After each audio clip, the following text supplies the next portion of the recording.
time for Cigar Talk, the fastest growing cigar show in the nation. Whether you're a new cigar enthusiast or a cigar aficionado, we have something for everyone, bringing you the best interviews, cigar reviews, and weekly giveaways. So grab yourself a cigar. It's time to light 'em up.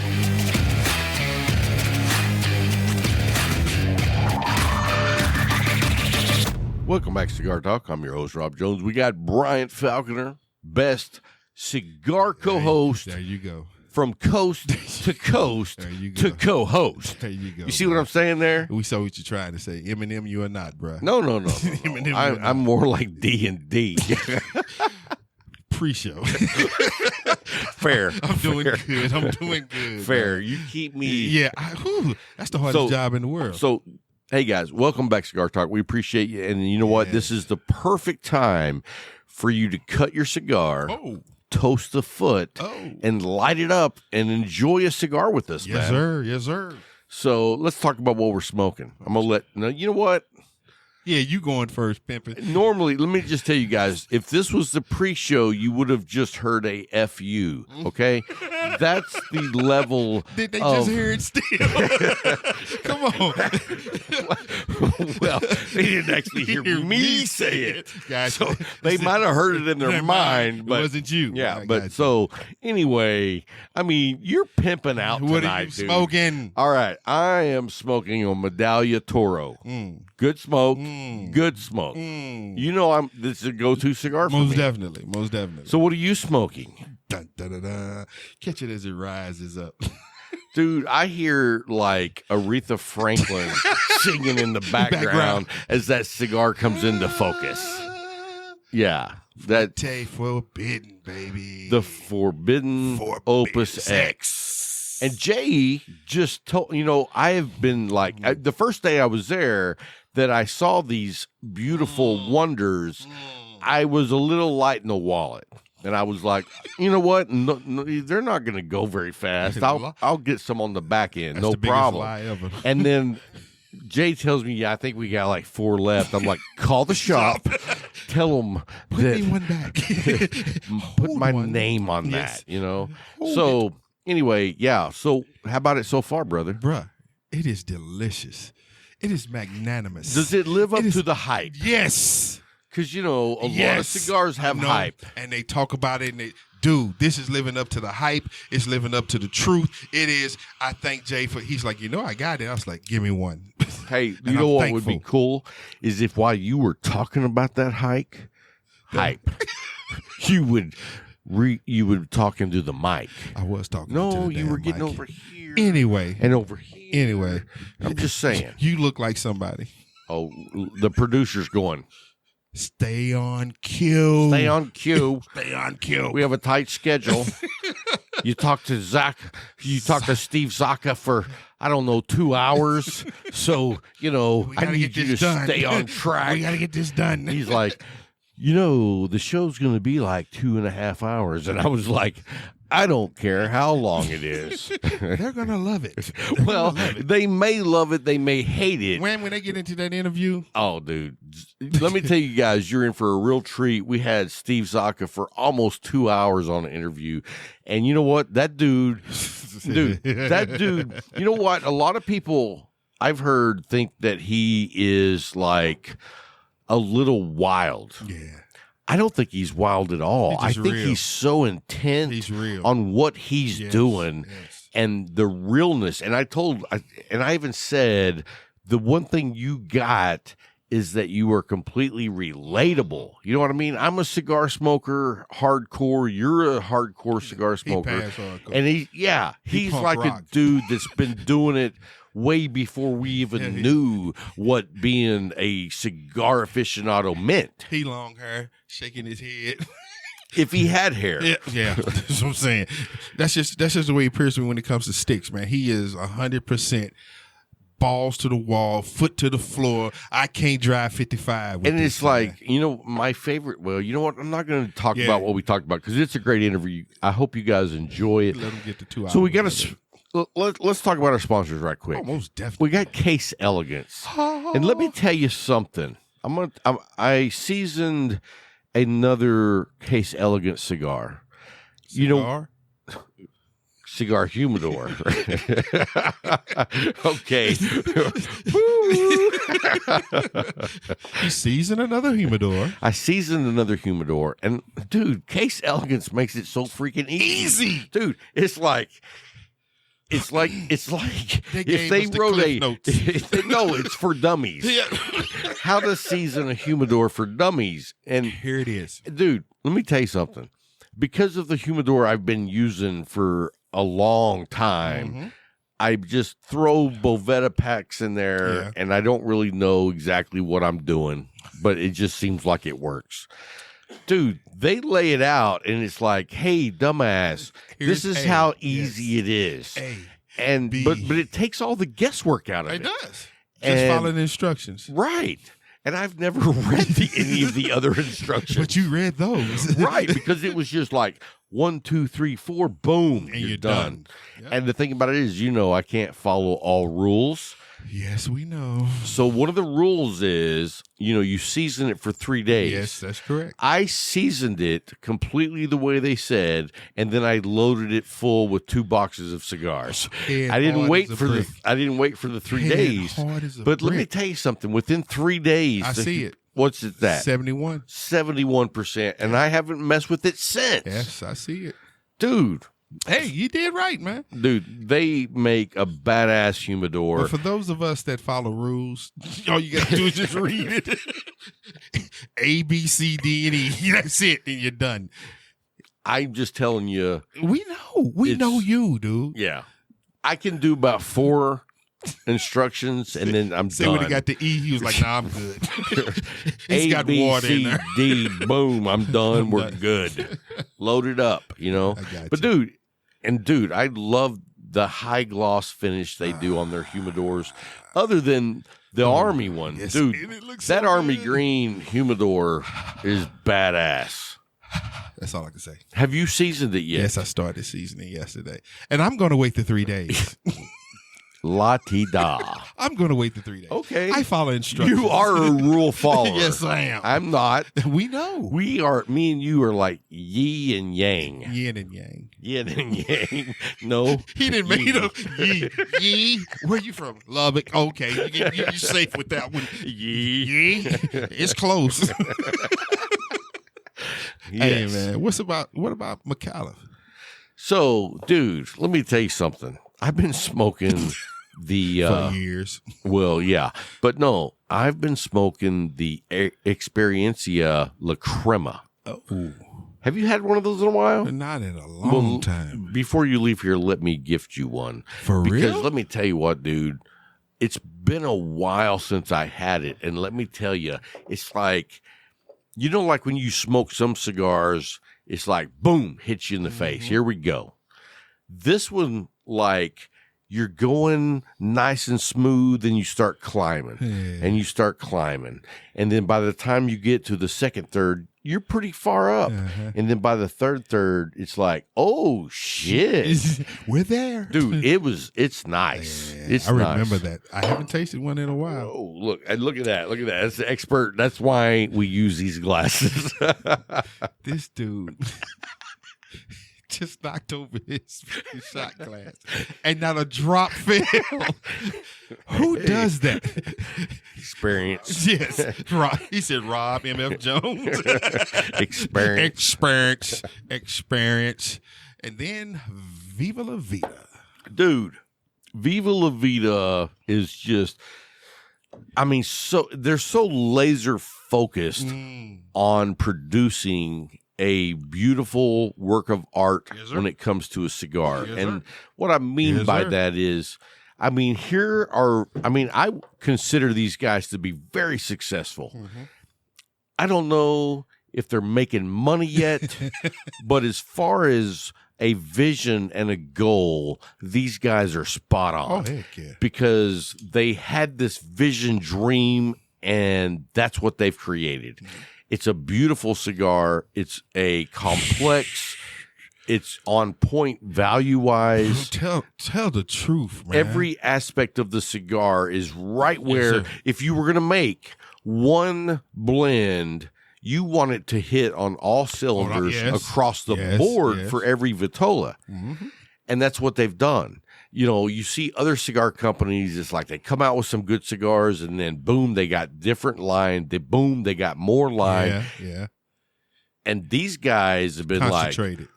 We are laser focused on creating a work of art as a cigar. And they did it. And boom. They did it. And every edition, Vitola-wise, has been like home run. Yeah. Like, because you love the Torpedo, you love the Figurado, and then when they came out with the Club 500, boom. You see what I mean, dude? Every Vitola, boom. There's nothing you cannot say about that. That 500 hit the spot.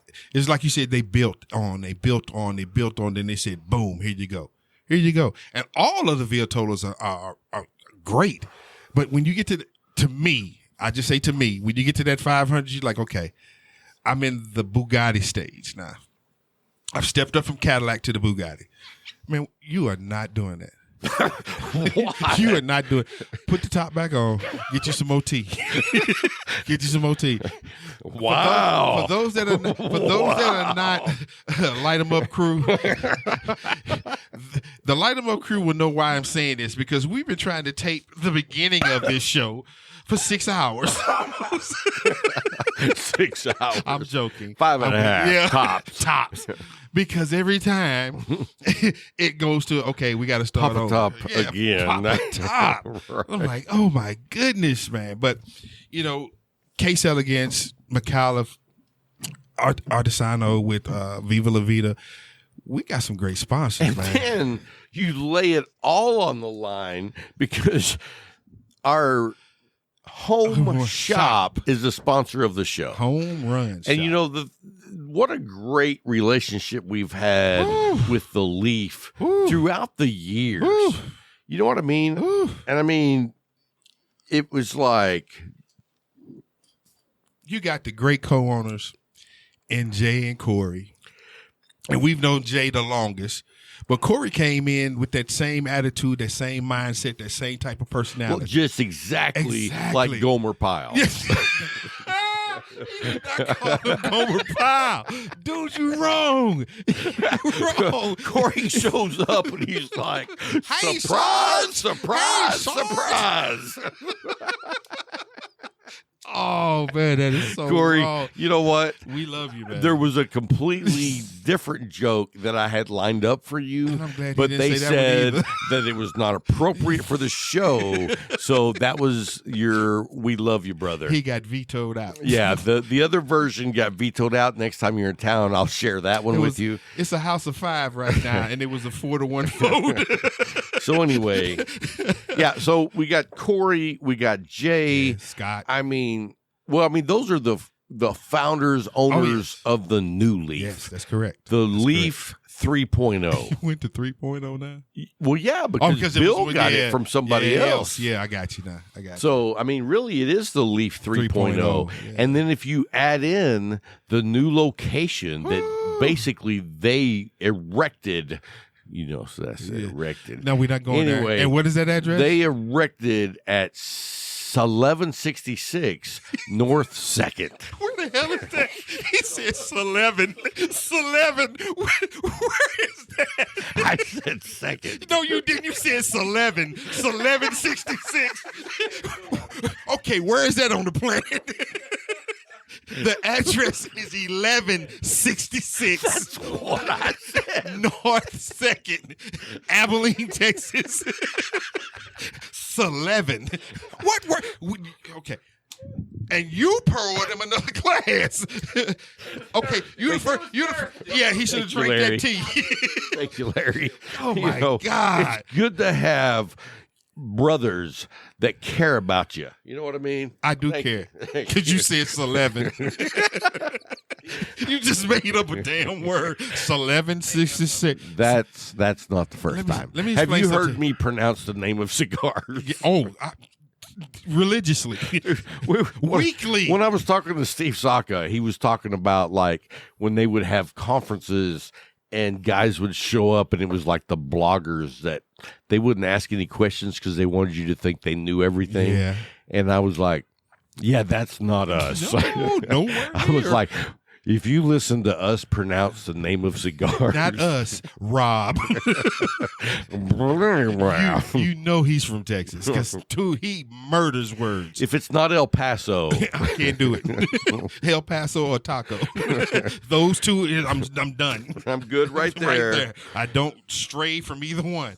So, hey man, we got a little off track because we did have like a drinking game during the pre-show, did. And apparently we know who Brian lost. was the loser. No, we know who lost. It's 11-66. Hey man, I'm just gonna do my pick six. Hey, wait a minute. Hold up. Let me tell you guys, you were in for a real treat. Yeah.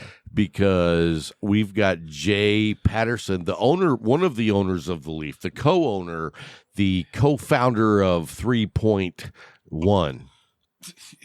You just said it was 3.0. But I changed it because they moved. To 1166. They were originally at 1166 at 3.0. Then they moved to 11. Now they're 3.1. It's 11. I'm actually going to Google and see if there's even a word anywhere. Not just in the shed, anywhere. So I came out with my own library. Yeah, we know. We know. But anyway, we've got a special treat for you guys because we're going to do our pick six. Yes. But I'm going to slip on out of here, and we're going to have Jay. We wanted to surprise them. Well, don't you think they would notice? They'd have been surprised. They'd be like, wait a minute, that's not Rob. He's speaking English. He's not from Texas. We can tell he's not from Lubbock. And he didn't lose the game. Whoo. Anyway. I got you. So what we're going to do here is Jay is going to slide into my spot. I'm going to slip out. You guys are going to do the pick six. We're going to get your favorite for 3 of the week. We're going to get for three. My favorite for 3. I love my producer. He said, forget it. Move on. Just get out the seat. So, just so you know, after the pick six, we'll have a one-on-one with Steve Saka. Steve Saka.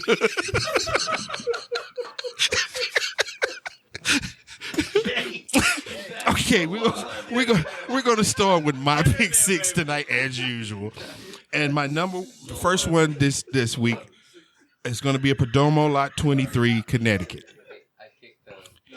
And then my number 2 is going to be a Roma Craft. Back up. Baca. It's Baca Jenga. It's going to be a rough ride. And we see, it doesn't matter if he's in the seat or not. Rob is going to be Rob. He's going to be himself no matter where he sits in the shed. So I get to my number 3, which is an archetype Axis Mundi Churchill. And now I pass it over to Jay. We wanted to surprise you with him, but as you noticed. So now we have Jay Patterson, co-owner of the Leaf. Give us your pick 6. Give us your best 3 from this week, sir. The best 3? Yes, sir. To be honest with you, you were talking. I thought you were rehearsing what you're about to say. Nah. You on 1166 right now? It's 11:66. All right. That's not the pre-show. No, please don't treat it like the pre-show. Please don't. All right. Glasses come off. Yes, sir. Yes, sir. Okay. So. That's so deep. I love this job, man.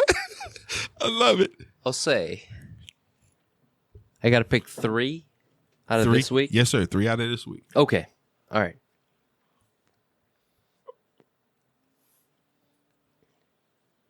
Number 1. Okay. Or should I go number 3? It doesn't matter. We'll go 3-1. I got you. Yeah, it's a little bit of anticipation. You got the drum roll over there, Luke, for number 1. I keep better. The hell was that? I can do spoons.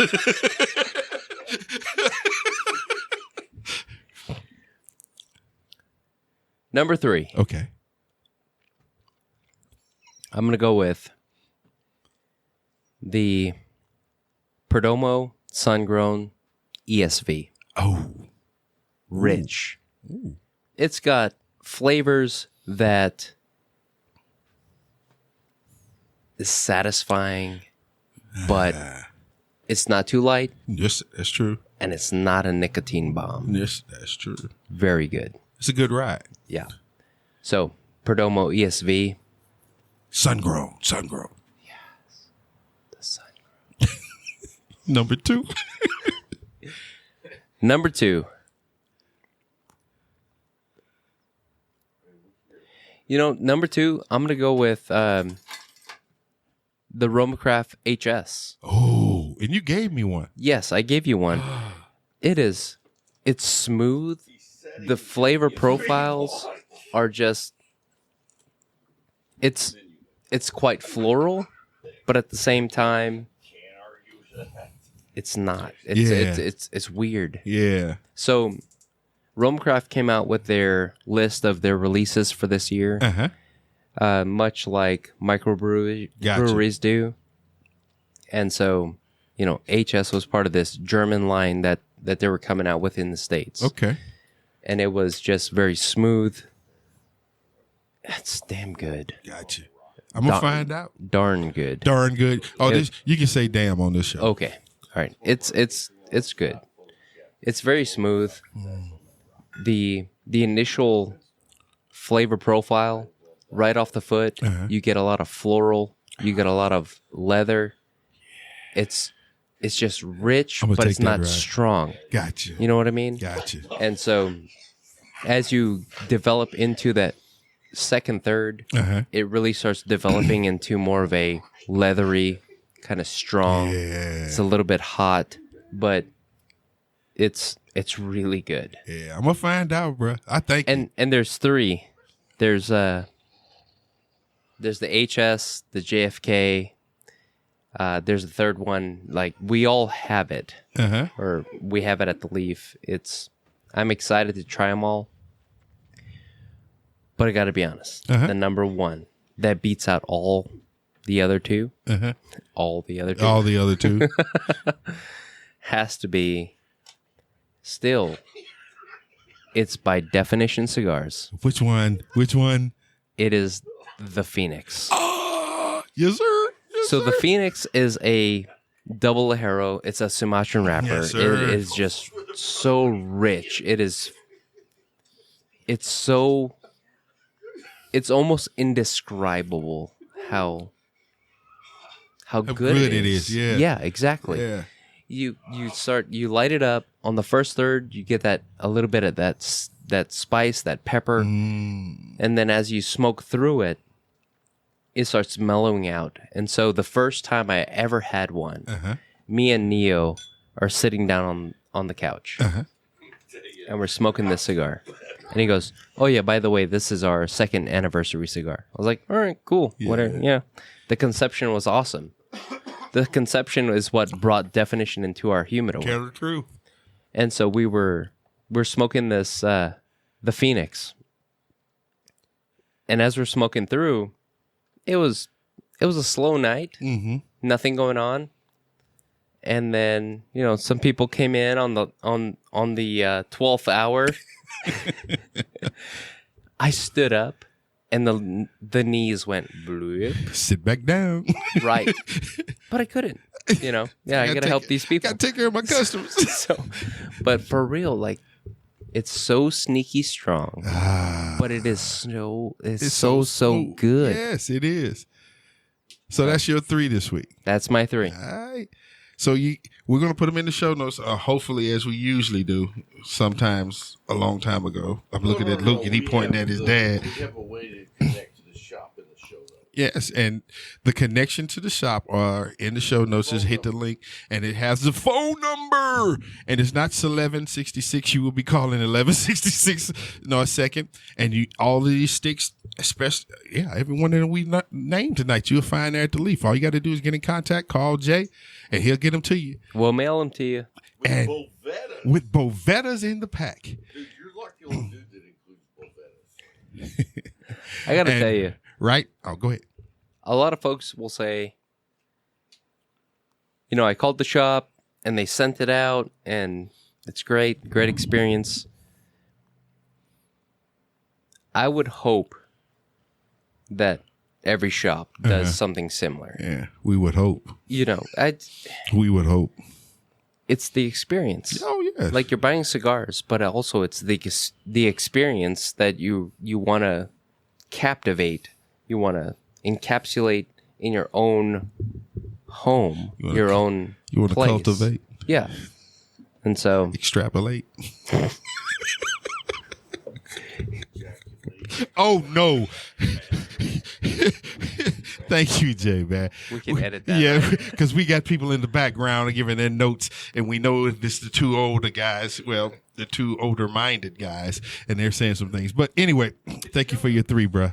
Yeah, you're welcome. I truly appreciate it. And right now, we're going to have the Steve. They're really good. Oh, yes. Oh, yes. And I'll tell you what. Talk to me. They're good. They're good. That's it. We're going to have the Steve Saka interview. And after that, you're going to have Rob, and he's going to have a little sit down real quick with Jay. We'll be right back.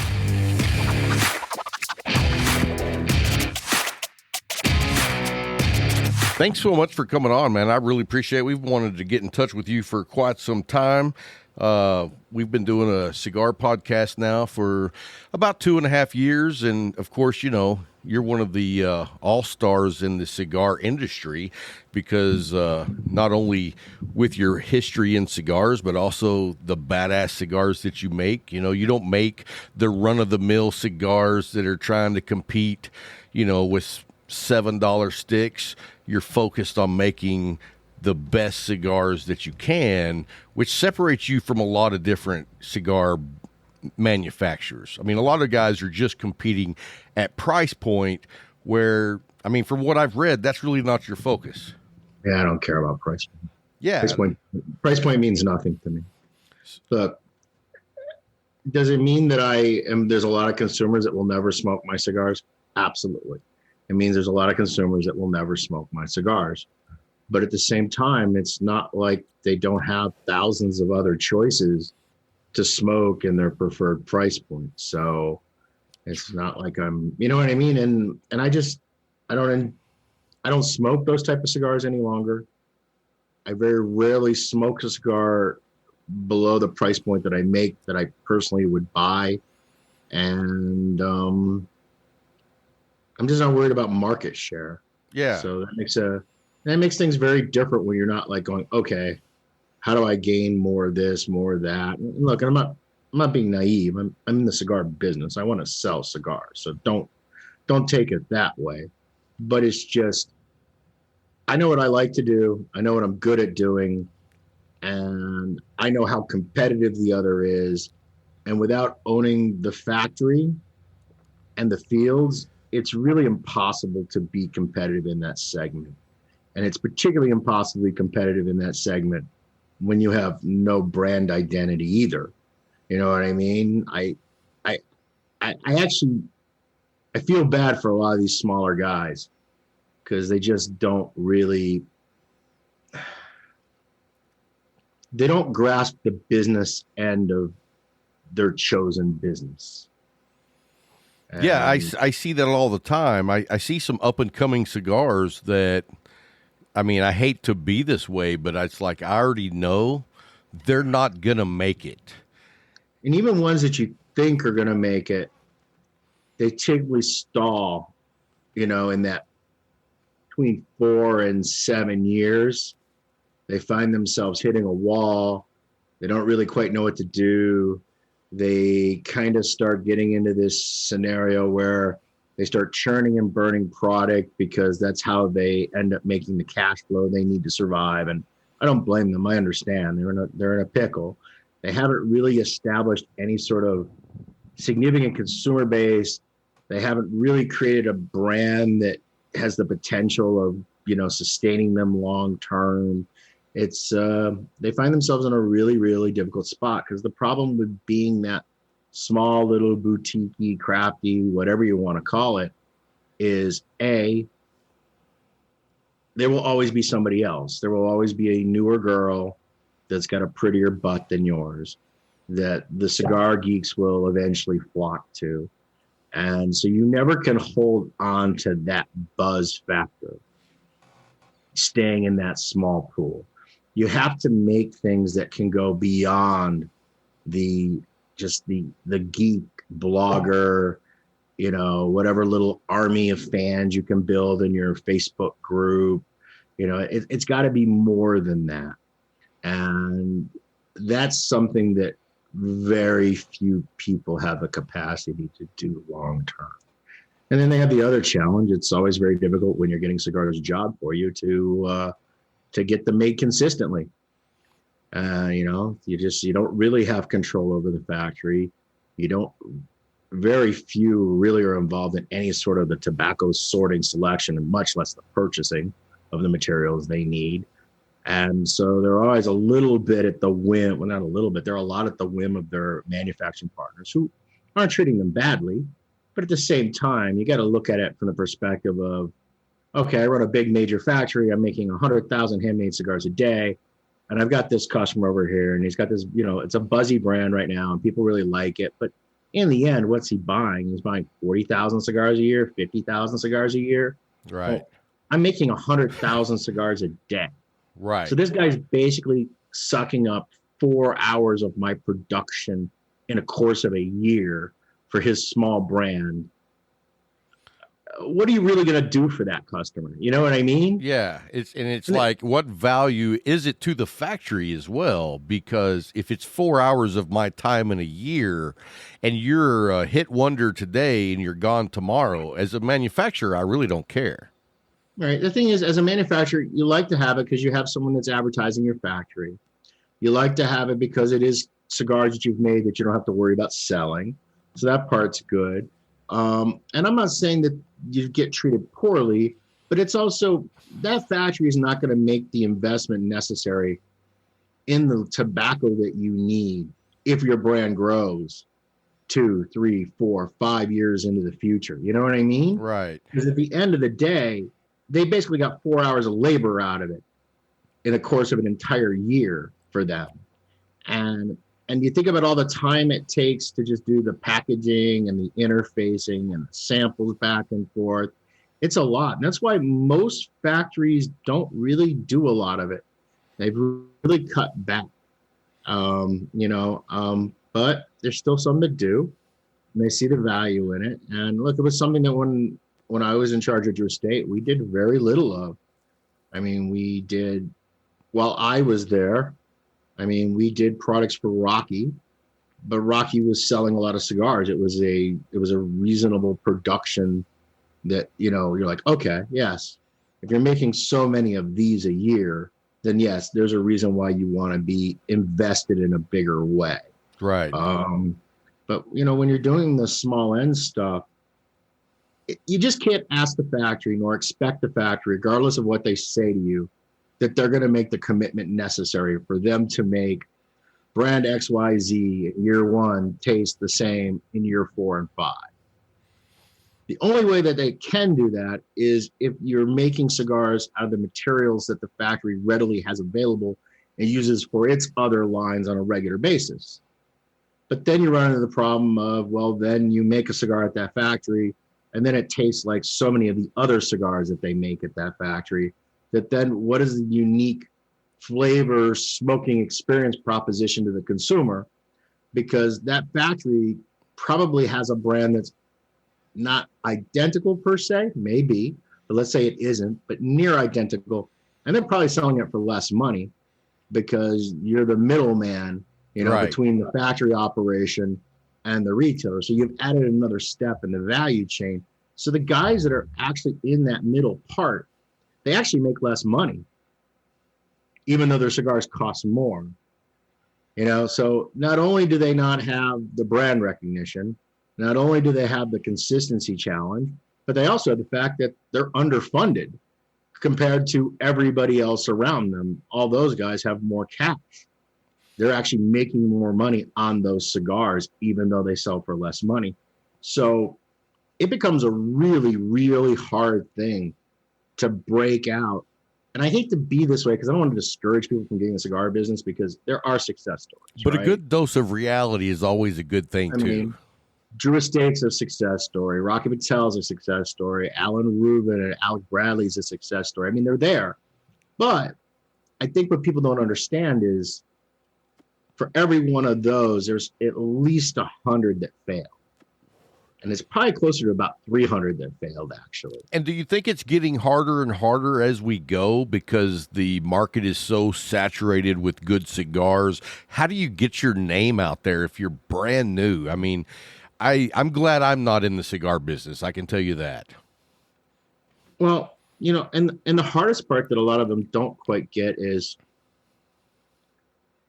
selling to retailer really doesn't mean anything. I mean, the retailer is my direct customer, but ultimately the retailer doesn't really care what they have on their shelves. All the retailers care about is, do their customers buy it, right? So, so retailers buy product either because it's turning, or sometimes they'll buy stuff because the discount's so good that the margin's so much better when they sell it that they're willing to do the extra lift that's required to sell it. You know what I mean? Yeah, they can sit on a little bit longer because when they do sell it, their profit ratio is higher. Right. But the thing is, again, when you're the small guy and you're actually making less money than the big guys, you actually can't give that retailer the discounts that he gets from the big guys. Yeah, or you're making nothing. You're making nothing. So for you, the costs are much higher. And then also you have just there's a certain amount of just inherent costs that are almost fixed that you have to pay just to operate a company, even a small one, that's unavoidable. And again, as a proportion against what you're selling, is significantly higher than the bigger guys. So there are so many challenges. And that's not even getting into, you don't know much about intellectual property law. You don't really understand the FDA regulations. You don't understand how the distribution and the wholesale game work. You don't understand how the programs work with the big guys and how to do business with the big guys and how to not do business with the big guys. I mean, there's a lot of things at play that make it really, really challenging for the small brand owner. And on top of that, your cigar has to be exceptionally great, because that's the only thing that you actually can compete on is exceptional cigars. You can't compete on the marketing. You can't compete on the branding. You can't compete on the sales force. You can't compete on the factory efficiencies. You can't compete in tobacco consistencies. And you know what I mean? There's so little there where you can actually go head to head. The only place that you can really truly go head to head is if you're making super top end stuff. And then that also goes back to, you don't own the factory, so you don't always control the quality of your cigars. So, well, I'll tell you how you can control the quality of your cigars. Part of the problem is universally people always want things for the least amount of money. But if you are willing to pay the factory for what you want, they're willing to do it. But the problem is, you have to know enough about what they do in order to hold them responsible for what they're supposed to do. And that's the other challenge that most small people have, is they don't actually have any real tobacco experience, and they don't have any actual real factory experience. So for them, the way they decide whether the factory is doing the right thing or the wrong thing is just simply by, oh, I get a cigar out of the box and, oh, it didn't taste right, or, oh, it didn't draw right, or, you know what I mean? Yeah. So they're really just playing the role that the consumer plays, essentially, right? And how are you going to tell people in Nicaragua what they're doing wrong if you have no clue what they're actually really doing and why they're really doing what they're doing? Right. So that's a real challenge also. And the other dilemma that you have is, look, again, you have to go. I mean, up until the COVID year, I was there every month. I mean, you got to be there. You got to see things and touch things and complain about things in person. And This nonsense of WhatsApp and Zoom and emails and telephone calls, yeah, it works to a degree, but it's not the same as me just sitting there and throwing a hissy fit in front of everybody and showing them why I'm unhappy and explaining to them what they're doing wrong. And, boom, boom, boom, having that personal one-on-one interaction has tremendous value.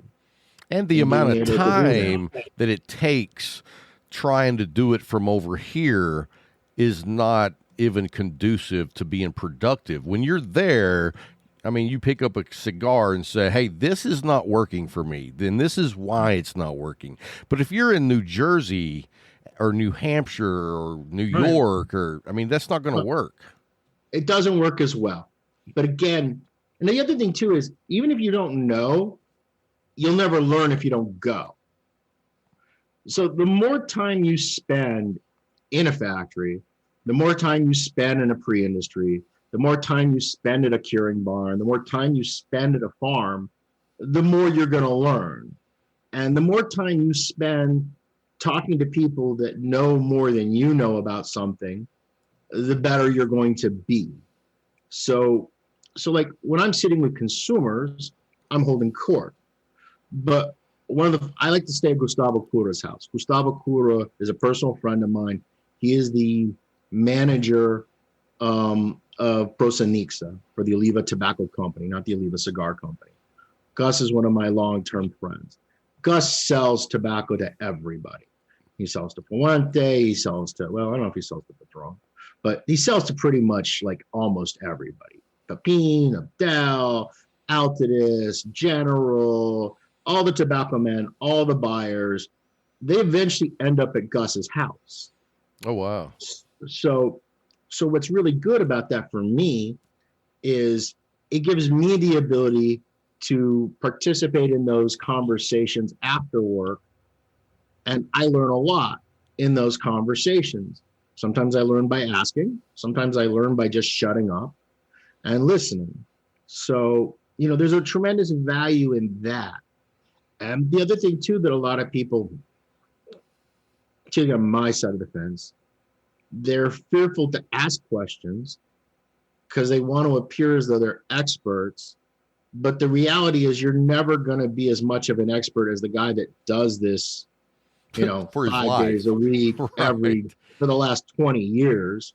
So therefore, why wouldn't you ask questions? Okay. The expectation that you're putting on yourself is not the expectation they have for you, right? So you might as well, while you're there, instead of spending your time hanging out at Los Arcos and drinking beers at the end of the night, or hanging out at Darren's place, which, by the way, Darren's got a great place, love the restaurant. But I'm saying you need to use that time in a way that you're going to get a benefit and education out of it. And the more you do that, the wiser you personally will become.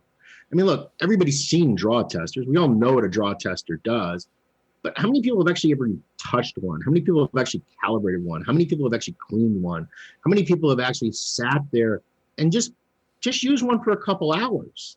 You know what I mean? Yeah. Just sit there and actually use the damn thing the way the guy that sits there all day uses it. Now, are you going to be as proficient as the guy that uses it every day? Absolutely not. But just the hands-on experience of using it yourself physically, rather than walking by and saying, oh, this is how we draw, this is where we draw test all the bunches. You know what I mean? Oh, absolutely. I mean, you're not going to have that experience if you spend a month there, but you at least understand how it works to some degree. And look, I've been going to Nicaragua since the end of 93. So I've been going a very, very long time. And I've spent cumulatively over the last 3 decades, about 7 years total time in a tobacco-oriented setting, whether it be a farm, whether it be a curing facilities, whether it be mulling, whether it be pre-industry, whether it be factory floor, whether it even just be in the conference room, which I have to admit, I did more conference room stuff, more and more, because as things are more on autopilot, as we have all the kinks worked out, it doesn't really require much more than a cursory examination of a lot of things. You know what I mean? Once you get things rolling in the way they're supposed to be. But at the same time, you do have to make an effort. And you do have to open yourself up to just saying, hey, I don't know this. And I think that's one of the things that people just, as humans, we have a difficult time dealing with. There's a difference. Ignorance is not the same thing as stupidity. It's okay to be ignorant. Ignorant just means you don't know. You haven't learned. You haven't been told. You know what I mean? Right. I'm ignorant of something. Making the appearance that I do know is actually stupidity. And look, and I can tell you, so like when we would do cigar safari tours, right? The worst groups every single time were always the bloggers. Universally, they were the worst group for cigar safari. And why? Because you would think that these would be the guys that, as a general rule of thumb, would want to ask the most questions, but they don't want to look like they don't know the answers in front of everybody else. So they very rarely ask very many questions at all. See, we are kind of like the opposite of that. We are the everyday guys that love smoking cigars. We can't even pronounce most of the cigars that you make. You're not alone. Look, we attempt it and we butcher the hell out of it. But Vaughn in my office, it took her forever to figure out how to even pronounce Sobremesa. So it took a while. You know, Sobremesa and mi querida. Yeah, look, it can be. I understand it, but you know what? It doesn't even matter how simple the name is.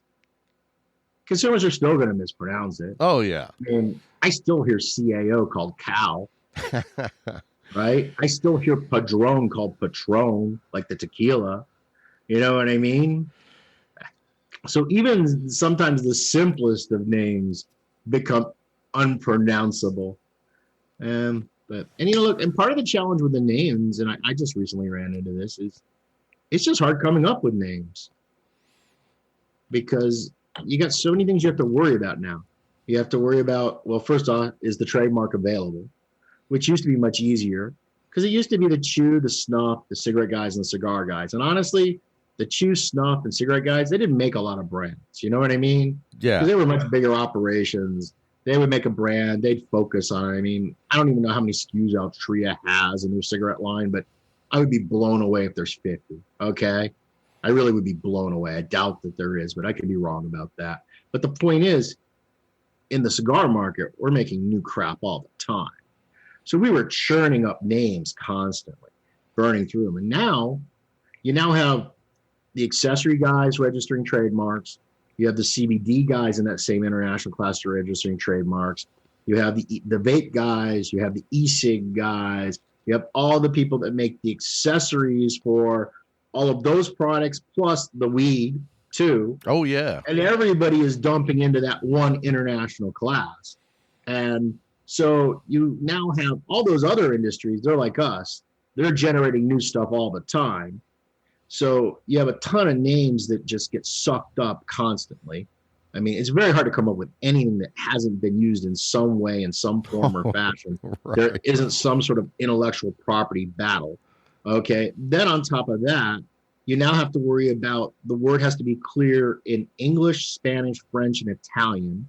Because now they check in all 4 languages for a word, which no they didn't way used to do. Yeah. Wow. You know, sometimes it depends on the word whether they'll let you do it or not do it. But you're always at the mercy of the examining attorney on the USPTO. In addition to whether it's been registered or not, it still doesn't mean that it's free to use. Because if somebody else has already used that name, which look, a lot of these small guys, they don't even register these names, these vape guys, and even in our business, cigar guys, they don't register names. It costs too much. It's too much work for them, right? But if they've used it, they've got position on you as, you know, first in the market. Okay, they've actually got sales again. Maybe they only sold 100 boxes over 3 years, but it doesn't matter that they sold 100 boxes in 3 years. They sold 100 boxes. So you also got to make sure that it's free there. So you got to do extensive web searches to make sure. Yeah, I actually just read an article about a name from Aganorsa Leaf. Yeah, Aganorsa is having a beef with Mombacho. Yes. Yeah, look, it's not my job to comment on other people's intellectual property issues, but yeah, let me not comment on it. I'll leave it alone. I'll let Agrinosa and Mombacho deal with their own nonsense. I got my own problems. Right, don't we all? And then you also have to consider now in this modern age, can I get the domain name? Because ideally, that if you're going to make a brand and you want it to be around long term, and somebody types in sobermesa.com, you want it to go to something that you own. Well, you know how hard that is. I mean, people have been squatting on domain names since the late 90s, early 2000s. So unless you're making something totally up out of thin air, and even when you make shit up out of thin air, it's almost impossible. Yeah, you're not the first one to make it up out of thin air. Right, because, I mean, what's that, 1,000 monkeys and 1,000 typewriters? Given enough time, eventually one of them is going to do Shakespeare. And it's the same thing with this. I mean, you got literally millions of people coming up with domain names to register and to park. So it's really, and then that doesn't even get into, does the name make sense? Does it sound good? Does it relate to the product? There's a lot. And so what ends up happening for a lot of companies, and this is true even with the large companies, sometimes the branding is a lot weaker than they wish it would be. You know what I mean? And part of it is, well, there just isn't a whole lot out there, that's available that hasn't been taken. And it's really difficult to come up with something that has the potential. And again, it's just potential. There's no guarantees. So, but it's a challenge. And I think it's hard for the large companies, and I know it's difficult for the large companies because being a large company in the past, I had that experience at JR and I had that experience also at Drew. But as a small guy, it's way even more difficult for them, And sometimes even when things are free and clear, I just had a trademark issue. I had a brand that I'm launching this year. I was sure it was free and clear, and it was, but it turned out that someone submitted an application 2 days before mine. Oh, man. And there was no way. It's a vape company out of Korea. You know what I mean? And there's no way that there was any, because it takes about 30 or 45 days minimum for a trademark application to post on the TESS. And boy, we are really into the weeds when we're talking about this crap. I don't know anybody that watches is going to care. But I already had bands being printed. I already had boxes being designed. I was so sure it was good to then find out that, oh my God, somebody actually put in for part of the same name just 2 days before me. And there was no way I could have ever known that. There's two ships crossing. And I put mine in 2 days before they put theirs in. Right. That they would be the one with the problem. Well, now I'm the one with the problem. And look, and I bought the website domain. I paid $8,000 for it because it wasn't available. So I got 8K there. I got about 7K in plates, embossing, and cutting dies. I've got the fact that everything had to be reworked graphically and all that stuff. I'm probably just out of pocket, easily 20K. Wow. Just because some guy submitted an application 2 days before mine. That's the type of financial hit that a small guy cannot absorb. Yeah, because you got to sell a ton of cigars to make up that 20 grand. You got to sell a lot to make $20,000. Yes. For most small companies, to make $20,000 actual in profit, they would probably actually have to sell somewhere around $240,000 to $280,000 worth of cigars. Wow. To have a whole, and actually, in my case, I'd have to sell more. But that has part to do with just the way my company is structured and set up. There's kind of a minimum break-even point. Because I have a real office. I have a real staff. I have real warehouse. I have real systems. I mean, I started the company with the intent of, I don't have any dreams of becoming massive, but I also want to be very professional. And I also think that there's a nice kind of middle road eventually where Dunbarton will eventually land. So from day one, I structured the company in a way and set it up with that in mind, And so, like, how do you plan the future of Dunbarton Tobacco? I mean, you're 55. You're not 20 years old. Right. What's the long-term plan for Dumbarton Tobacco? What's that? There's none. There's none. There's none. You don't have like family members that are younger that are No, interested? look, my eldest son works in the business, but ultimately, I mean, we don't know where this FDA stuff is still heading. Sure. I mean, will there be a business for him to even, eventually take over? I don't know. I mean, I'm much more focused on, the product than I am on the company part. Gotcha. Even though I'm talking all company part than product part right now. For me, I got to understand the company part. Look, I'm not Altadis, I'm not Swisher, I'm not Dow. I don't have an MBA. They have people that, from a corporate point of view, could run circles around. But in that tier below that, I'm pretty there. You know what I mean? So there isn't a lot that can upset me. And I would even make the argument that maybe some of the larger companies, they would do a little bit better to stop talking about circles of excellence and, business enterprise and, intrinsic sales connections. But hey, it's their companies. They can do whatever the hell they want with the damn things. Right. I'd like to ask you, well, first, let's go back. Where did you grow up, Steve? Well, I was born in New York State, Western New York, and then my family moved to Texas when I was 9. What part? Just north of Houston, a little town. Well, not a little town anymore, but it used to be little. It's called Humble. Oh yeah. Humble was a high school. Humble was a Dairy Queen. Humble was a bank. Humble was a church. 2 churches, 3 churches, 4 churches. I used to live about 20 miles north of Humble. Where, like Conroe or something? I lived just north of Conroe. Okay, yeah. So I lived in Humble when Humble was nothing, but now Humble's been absorbed by Houston. It's actually now part of Houston. It's Houston now all the way up to Huntsville. Yeah, I mean, and then my family moved to Kingwood, and then I graduated out of Kingwood, and then I enlisted in the Navy when I was 17, spent 6 years in the service. I returned back to Texas, but I was only in Texas for like 3-4 years. And at that point, I then moved up to New Hampshire. So how did you make that choice to go from Texas to New Hampshire? Because it's just too sweaty hot in Texas. I couldn't take it, man. As a fat dude, it was killing me. And that's why I live in West Texas now, because it's not humid. Right. I mean, and that's the thing most people don't realize. I mean, Houston's a swamp. Oh, it's bad. Houston's essentially an extension of the bayou for all practical purposes, just without most of the alligators, right. But it really is weather-wise. It's pretty crappy weather.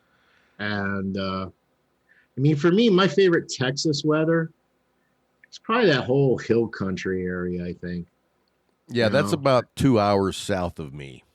Yeah, I like that area of Texas. I mean, if I had to go back, the problem is it's not a practical. Well, it's getting more practical now that Austin and San Antonio are kind of growing together. You know what I mean? I mean, there used to be like 90 miles between San Antonio and Austin. I think now there's 6. Yeah, I was going to say, I don't think there's more than a dozen. There's not at least much. I mean, on that whole corridor, they built everything up, right? I mean, it's restaurants. You're never in the country anymore. Right, where before it used to be an hour and a half country drive between the two. Right. Right? And that's not the case anymore. But hey, so that's where I grew up. But when I was enlisted, I was stationed on an old Knox class frigate, FF-1056, the USS Canoe, and it was stationed out of Rhode Island. Oh, okay. What'd you do in the Navy? Just out of curiosity. I was a Twidget. I was ET2, second class petty officer. And what was the duties of that position? Electronic technician. I worked on communication and radar equipment. Okay. But I was on such a small boat. If it was electronic, you helped the sonar guys, you helped the fire technicians, you helped anybody that had anything electronic. You helped the guy whose portable cassette player wasn't working right. You know what I mean? You pretty much fixed anything. Coffee makers typically went to the EMs. They would fix those, electricians' mates. But anything that had electronic circuitry in it, you ended up working on. So we had lived in New England, and my wife's from Eastern Pennsylvania, and we liked New England. I still like New England, even though the winters can be a little brutal. I like it up here. So when I sold the company in Texas, we then decided to relocate, and we decided to move back north. And we ended up moving to New Hampshire because it's, live free or die. Right. No income tax, no state sales tax. Pretty much your entire government's run by your local town. You don't have much of a state government influence. So it's kind of a nice way to live, particularly in today's times. Yeah, especially up in the Northeast. Yeah, particularly in the Northeast. Yeah. So yeah, other than my stint at Drew Estate where I moved to Miami. I moved to Miami from 2005 to, I guess like February of 2013. So almost 8 years I was in Miami. And how'd you like it down there? Hated it. It sucks. I'm sorry. Was it humid over there too? Oh, it's miserable. It's miserably hot. It's miserably humid. Everybody there is plastic fantastic. Everybody's superficial. Look, I'm being stereotypical here. Sure. Obviously, there's great people in Miami. But Miami, I think, if you didn't grow up in Miami, I think it's a very difficult city to live in. It's very expensive. And it's one of those cities where you kind of got to know someone. Everything's a little shady. You know what I mean? Yeah, I do. Yeah, exactly. Everything's a little shady. Everything is meant to be a negotiation. Everything, it's hard. It's a difficult environment. And, and if you don't speak Spanish, it becomes an increasingly difficult environment. Because I don't know what the stats are now, but I remember the previous census, they were saying like 50% of the people spoke basically no English. Yeah, yes, no, fuck you, hello, that kind of English. But,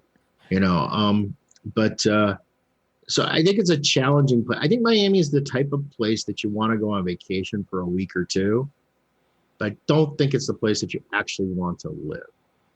I've actually never been to Florida. I've never been further than Mississippi to Chicago on the East Coast. I've been everywhere on the West Coast, and I just never made it over there. I've always wanted to make it to Florida, though, just because it's, the headquarters of Cigar City and all that type. Yeah. Like I said, go on vacation. Great place to go on vacation. Look, there are other places in Florida that I think are nicer. But look, I think it's always relative, right? If you're a young, fit party goer, you want that nightlife, then Miami's a great city. Yeah, I'm not young, I'm not fit, and I'm not a big partier. Right. So that for that, Miami's great. If you're a fashion model, Miami's a great place to be. Right? If you're a banker from Central or South America, great place to be.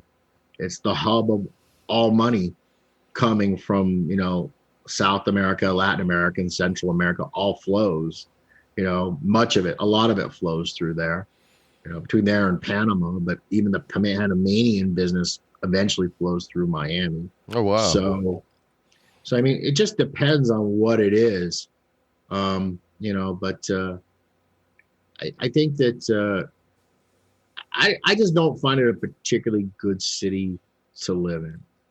It's not a good fit for you. Yeah, it just didn't. Look, we moved a bunch of times. I remember one time we moved to one of those fancy penthouse apartments it was on Brickell Key, which is a little private island they have there. Super swanky. I was the only guy on the floor with a wife over the age of 30. You know what I mean? Everybody was like 55 to 65, and they all had these like 28-year-old women. And look, I'm not knocking it. Do what you want, dude. Personally, I don't want it. Right. You know what I mean? I don't need a girl in my life, but hey, that's just the way it was. So it's kind of hard. You got this dude, he's 62 and he's got a baby. You know what I mean? He's burping a 4-month-old. I'm like, man, that sucks.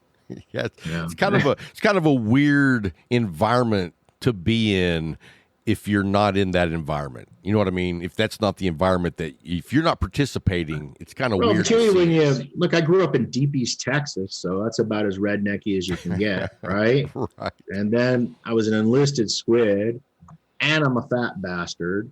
And, and then New England, and New England's very straightforward, So yeah, Miami was not probably a good environment for me.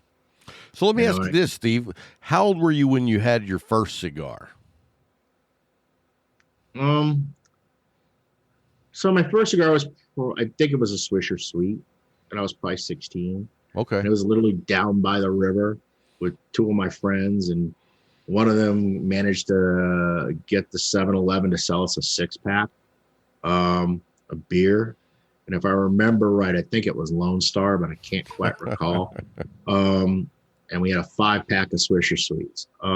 My first real cigar was it would have been when I was 19 and in the Navy. Okay. It's when I first got attached to my ship. So that would have been, I would have been 19 years old when I got attached to Canola. So that was the first time I smoked a handmade cigar. It wasn't a premium cigar, but it was a handmade cigar. Right. So, and then that's kind of where it all started, from about the age of 19. Well, I mean, you said you had your first cigar at 16. You were almost grown at 16 because you joined the Navy at 17. I don't know that. I don't think that the bulk of the country agrees with that sentiment anymore, right? Well, that's true. That's true. You gotta be 21 to do everything. Times have changed, and I can't say for the better. Yeah. So I'm with you on that page, but again, what can we do about it? Right? I don't think we can do anything about it. I think our time like you're yelling into the wind. You know what I mean? Yes, I do. Yeah. So I've kind of something that most people don't know about me is I'm actually quite political, but I don't have those conversations in social media. I don't do it in interviews. It's really nobody's fucking business what I think, and I don't put my thing on anyone else. But I do. It is disturbing where we've been heading. It just is. Absolutely. And I don't think it's good for anybody. No, I don't think. I don't even think it matters which side of the aisle you're on. I don't think that the path we're on right now is really good. No, I don't see. It's like the ship is heading for a drawbridge that's in the down position, and there's no stopping it. It feels that way, but part of my solution to that is to really just start tuning out everything. I was going to say my solution is to increase throttle speed. Really? Just let happen what happened, because we don't get political on our show, but one of the things that I am always talking about is cancel culture. Yeah, but I don't look at cancel culture as being a political divide. I mean, I know that one political party has used it more than another political party, but you also see it going back the other way too. Oh, now. Both ways. Right. And so I think it's dangerous. The whole concept of it's just really bad. And the other thing I just don't understand is, if you don't like something, just turn it off. Don't listen to it. Don't buy that guy's product. You don't have to. It's not like you're obligated to buy something. I mean, if you don't like whatever, just pick any company. I'm just up top of my head. Reebok is doing. Well, don't buy a pair of damn Reeboks. Right. Just be that simple, man. That's the way we used to. If you're the one that controls the wallet in your house, don't buy your kids any Reeboks either. You know what I mean? Yeah. I mean, but the whole thing is crazy, And again, it's part of the whole social media thing. Right. You don't really ever have many serious conversations in social media. No, I agree. I agree. I mean, there's serious conversations, but you're not having a dialogue. It's not the same as sitting with somebody. I find that when people are together, they are nowhere near as bombastic as they are when they're behind their keyboards. Oh, absolutely. And they are more of who they are. You get who they are when they're on their keyboards. Right. I don't know. I honestly don't. But it has, look, it's creeped into everything, but it's really creeped into cigars. And part of that is because we're in a social business. Part of what we do is a lot of interrelationship. You know what I mean? So, I mean, look, how many guys love beer, but do you actually know who the distiller is of your particular beer? Right. I mean, do you know what that guy had for breakfast? Do you know where he went on vacation? Do you know what new watch he bought? Do you know what I mean? Oh, you know absolutely. His flight was delayed. Right. You know what I mean? It's crazy the amount of information that you now know about people in the cigar business. And sometimes when you get to know people, you like them even less. They're almost better as an ideal. Look, I have the same situation. I rub some people the wrong way, and it hurts me. Now, you could decide to try to not rub anyone the wrong way, but that's a recipe for disaster because you can't live like that. That's a physical impossibility. I rub a lot of people the wrong way, Steve. Look, it happens. It's just the way it is. So, and particularly when you start getting into anything political, anything race related, oddly enough, religion hasn't been as big a issue lately. You know, it's not like when I was a kid, it was kind of like, okay, don't talk politics, don't talk religion. You know what I mean? Yeah, I think most of the religion part's just been kind of put back on the back burner for now. You know what I mean? Politics are front and center. And I'll say this, since COVID started a year and a couple of months ago, stepping back and watching social media, I've seen more tensions on social media in the last 14 months than I've ever seen before. Yeah, but we had you had an election year. We had a bombastic candidate on one side that alienated a lot of people. You have a 24/7 media that really doesn't do its populace much service in any way whatsoever. No, I mean, essentially it's just it's a click for pay scenario, or watch for ads kind of thing. So what's actually in the best interest of the country is not in the best interest of media in any way whatsoever. It's completely disconnected. And that's the problem. I don't know. Eventually what has to happen is enough people just have to say enough. I've had it. I'm over with it. I'm not buying into this anymore. Right. I mean, but again, we're going down a road I don't want to go down. Can we talk tobacco or cigars or something? Yeah, absolutely. Well, let's You're talk. You're just gonna get me in trouble here, Rob, and I don't want. I do that. I don't need to add any more grief to this week already. So what's going on in the next, say, 6 weeks to 3 months for Dunbar Tobacco? So for me, it's mostly. So we have 2 trade shows. We have TPE, which I depart for tomorrow. Dave Lafferty, my VP of Sales, is already there today. So I'll be in Vegas for TPE, and then I will be in Vegas again in mid-July for the PCA trade show. So it's working for towards those shows. However, we're not really. Look, we'd like to have new products. We're not going to have any new products at TPE. It's physically impossible. We may display some new things at PCA. I'm not positive yet. Not all the kinks are ironed out. Most of my problems are actually not cigar. In that case, it's actually packaging, because the packaging guys, the box makers, the band makers, the powder guys, and the ink guys are just all behind on everything. And it's kind of a backlog of COVID shutdowns, and then a combination of the fact that we're kind of in a bit of a cigar boom. So I have those 2 trade shows to focus on. I have to focus on trying to get these new products buttoned up to the way I want them to be. Whether I show them at PCA or whether they get released at the end of the year or even into next year, the work still needs to be done. And then the other thing that has to happen is I just have to get back ahead of production, because the sales have been dramatically outstripping our production planning pretty much since like last May. So we have been perpetually kind of in this awkward backorder situation. And it's not one that's for us, it isn't as painful for others because we're making everything all the time. So there's cigars coming in every month, and the cigars coming in have been increasing in volume. It's just the volume that we're currently producing is still not enough to satisfy the current demands. And that's the current demands without us really being aggressive. Like, we're doing the TPE trade show. We're really doing the TPA trade show just to be part of the cigar industry and to see the few customers that may come. And look, I already paid for the booth back last year.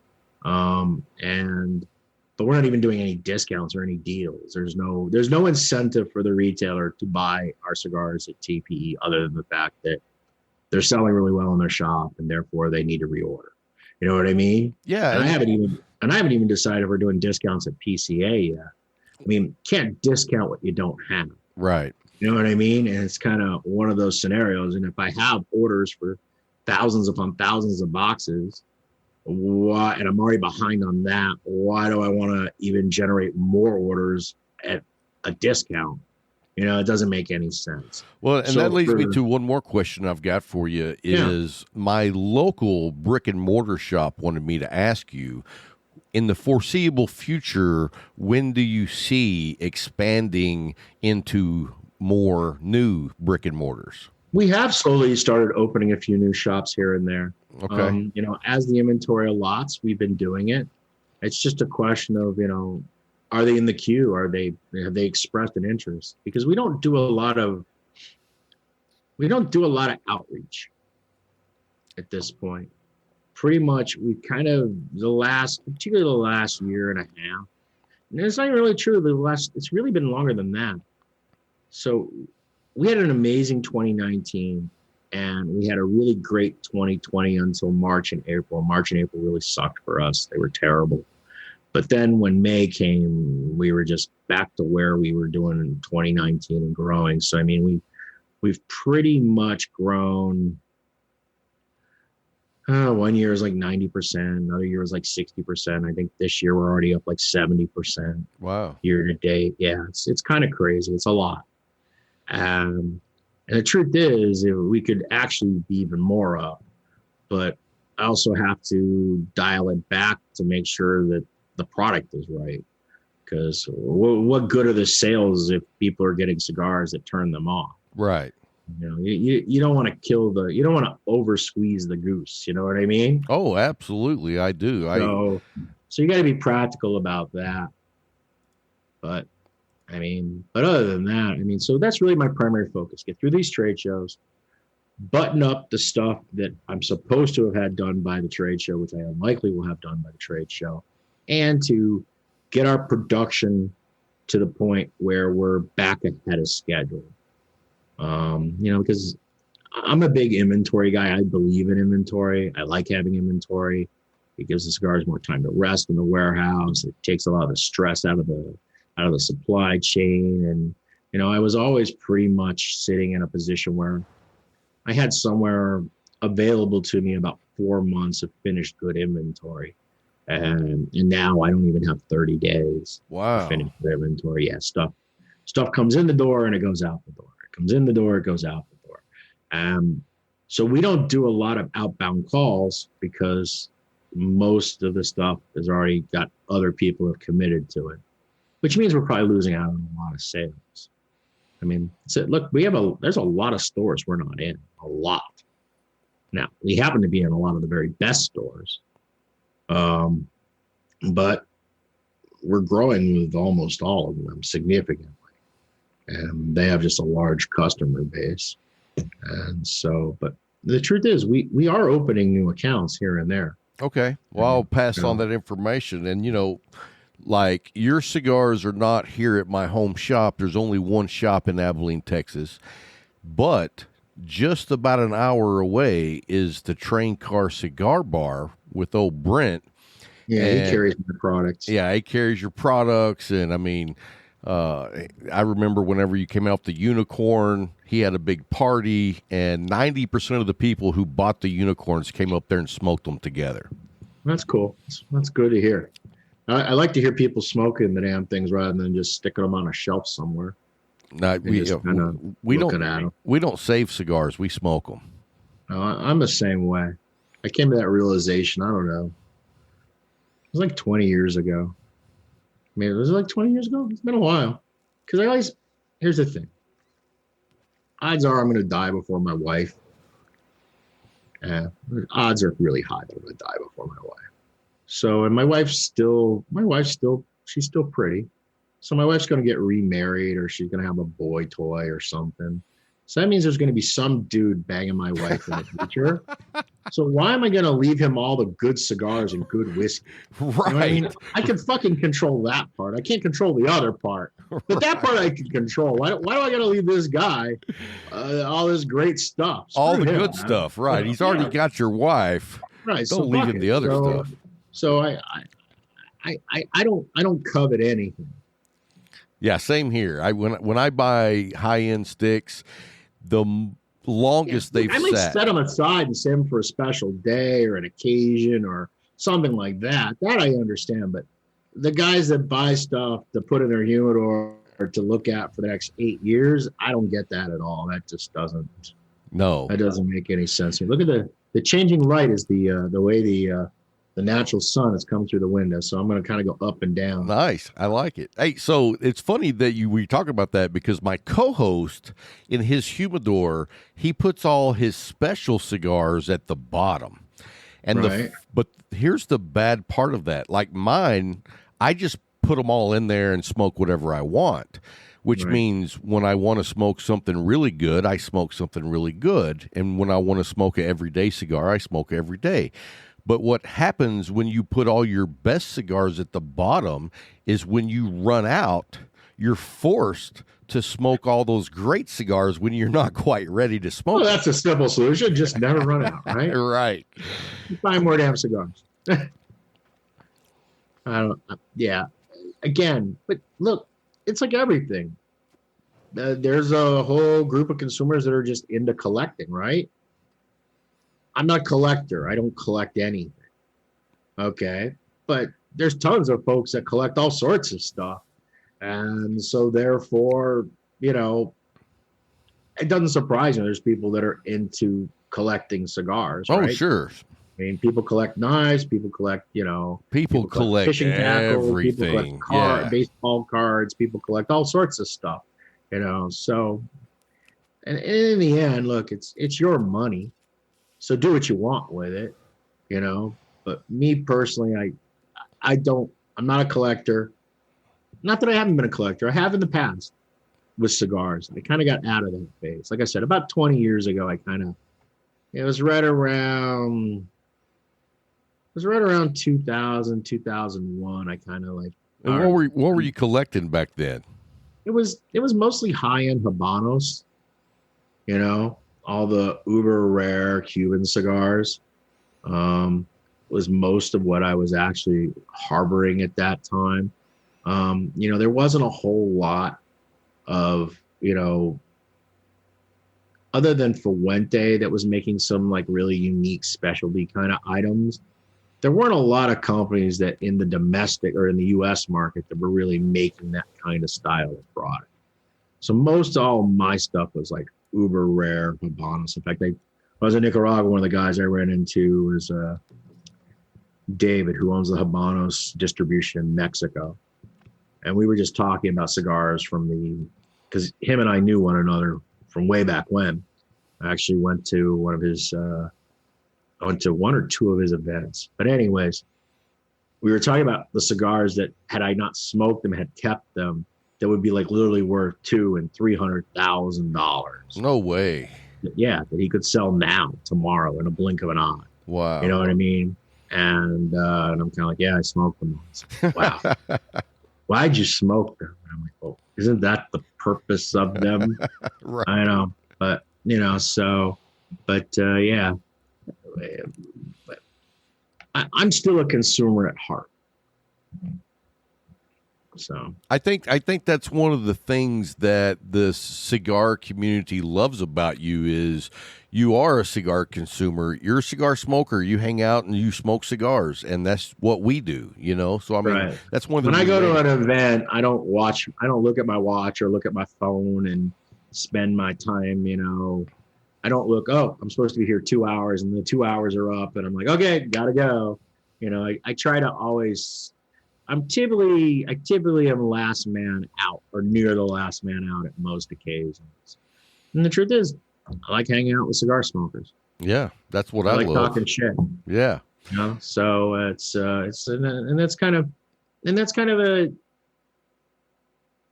a unique. Like I'm way more jaded today than I was then. There's some stuff I wish I didn't know. I would be happier to have not known it. But I haven't become completely jaded. I still really enjoy cigars and cigar people and the whole experience. And you are right, Rob. I think that is one of the reasons why I tend to do well, because I'm the customer. Yeah, you're very relatable. You know, I am the guy that is going to look at this and go, am I buying this? Am I smoking this? Would I buy it? Would I smoke it? You know, I'm not using focus groups. I'm not using testers. I'm not using anything. I'm just literally everything I do is just, this is what I would do. And look, sometimes I win and sometimes I lose, but I tend to win more times than I lose. And that part's good. Well, you have the experience. I mean, we were talking about, you know, what it takes to break into the cigar industry these days. But I mean, you said you didn't have an MBA, but you have an MBA in the cigar industry because of the time you spent learning all of the facets of the cigar industry. Look, there's nothing better than experience, and there's nothing better than fucking things up and then figuring out how you're going to fix them. Right. You learn way more from the shit you mess up than you do from the stuff that goes right. So, and there's no doubt that that's a real advantage to have gone through that experience. And look, but also, some things I got a little lucky on along the way. I mean, I was essentially doing what you're doing, right? We didn't have video casts and podcasts and all of that, but I mean, I was just an uber cigar geek writing about cigars. And then I started writing some articles for magazines. And then I ended up, I was traveling nonstop for cigars, and I knew everybody. I met everyone. I was going to factories and all of this. And I mean, my first job in the cigar business was working for Lou Rothman, where I actually earned a paycheck. And I mean, come on. I mean, he was a fucking genius, and he's still a genius when it comes to the marketing and the selling of cigars. And the fact that not only did I go work there, but I worked directly for him. I mean, I should have been paying him. Right. He should have been paying me. Now, I realize that now, 20 odd years into the future. And then I was, and from that, I stepped into being president of Drew Estate. And that was a great experience too. It was a total shit show when I got there, but we were in the same shit show together, and we had to figure out how to make it work. And I mean, so that was a really great experience, because you took a relatively small, inconsequential company and you grew it into a very large, significant company with tremendous infrastructure. And that was a great experience. So in some ways, I wouldn't have been in those circumstances had I not contributed. You know what I mean? Yeah. But also, I was in the right circumstances. And the thing about my circumstances were, every time I did them, everyone questioned what I was doing. So like when I went to work for JR, Lou Rothman, at that time, JR was pretty much fast, fresh, and cheap. That's what JR was, right? They sold cheap cigars.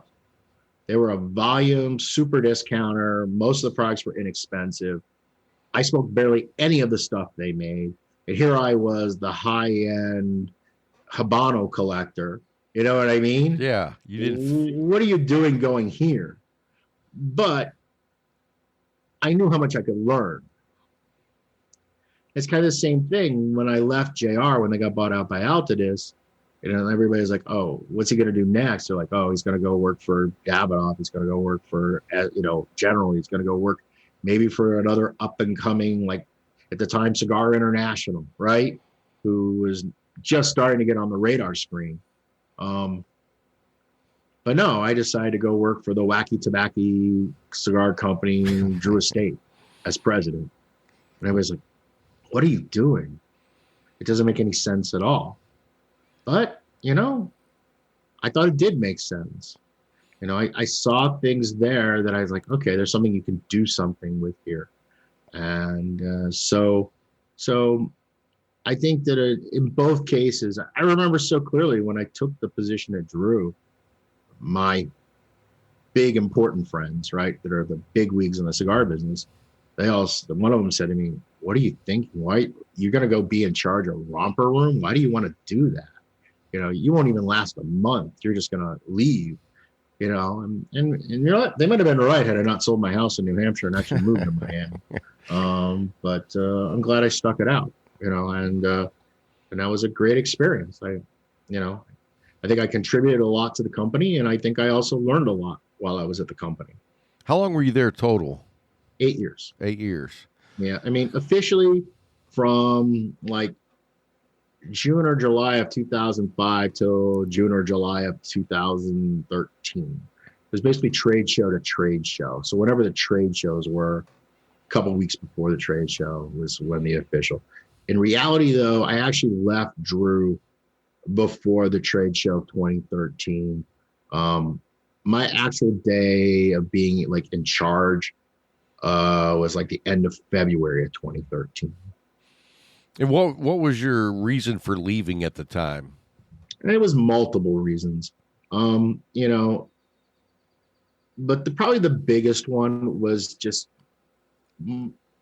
my wife was just she was just dissatisfied with living in Miami. So 2 years earlier, about a year and a half earlier, she just said, I've had enough of this place. We don't need the money. I don't know why you're doing this.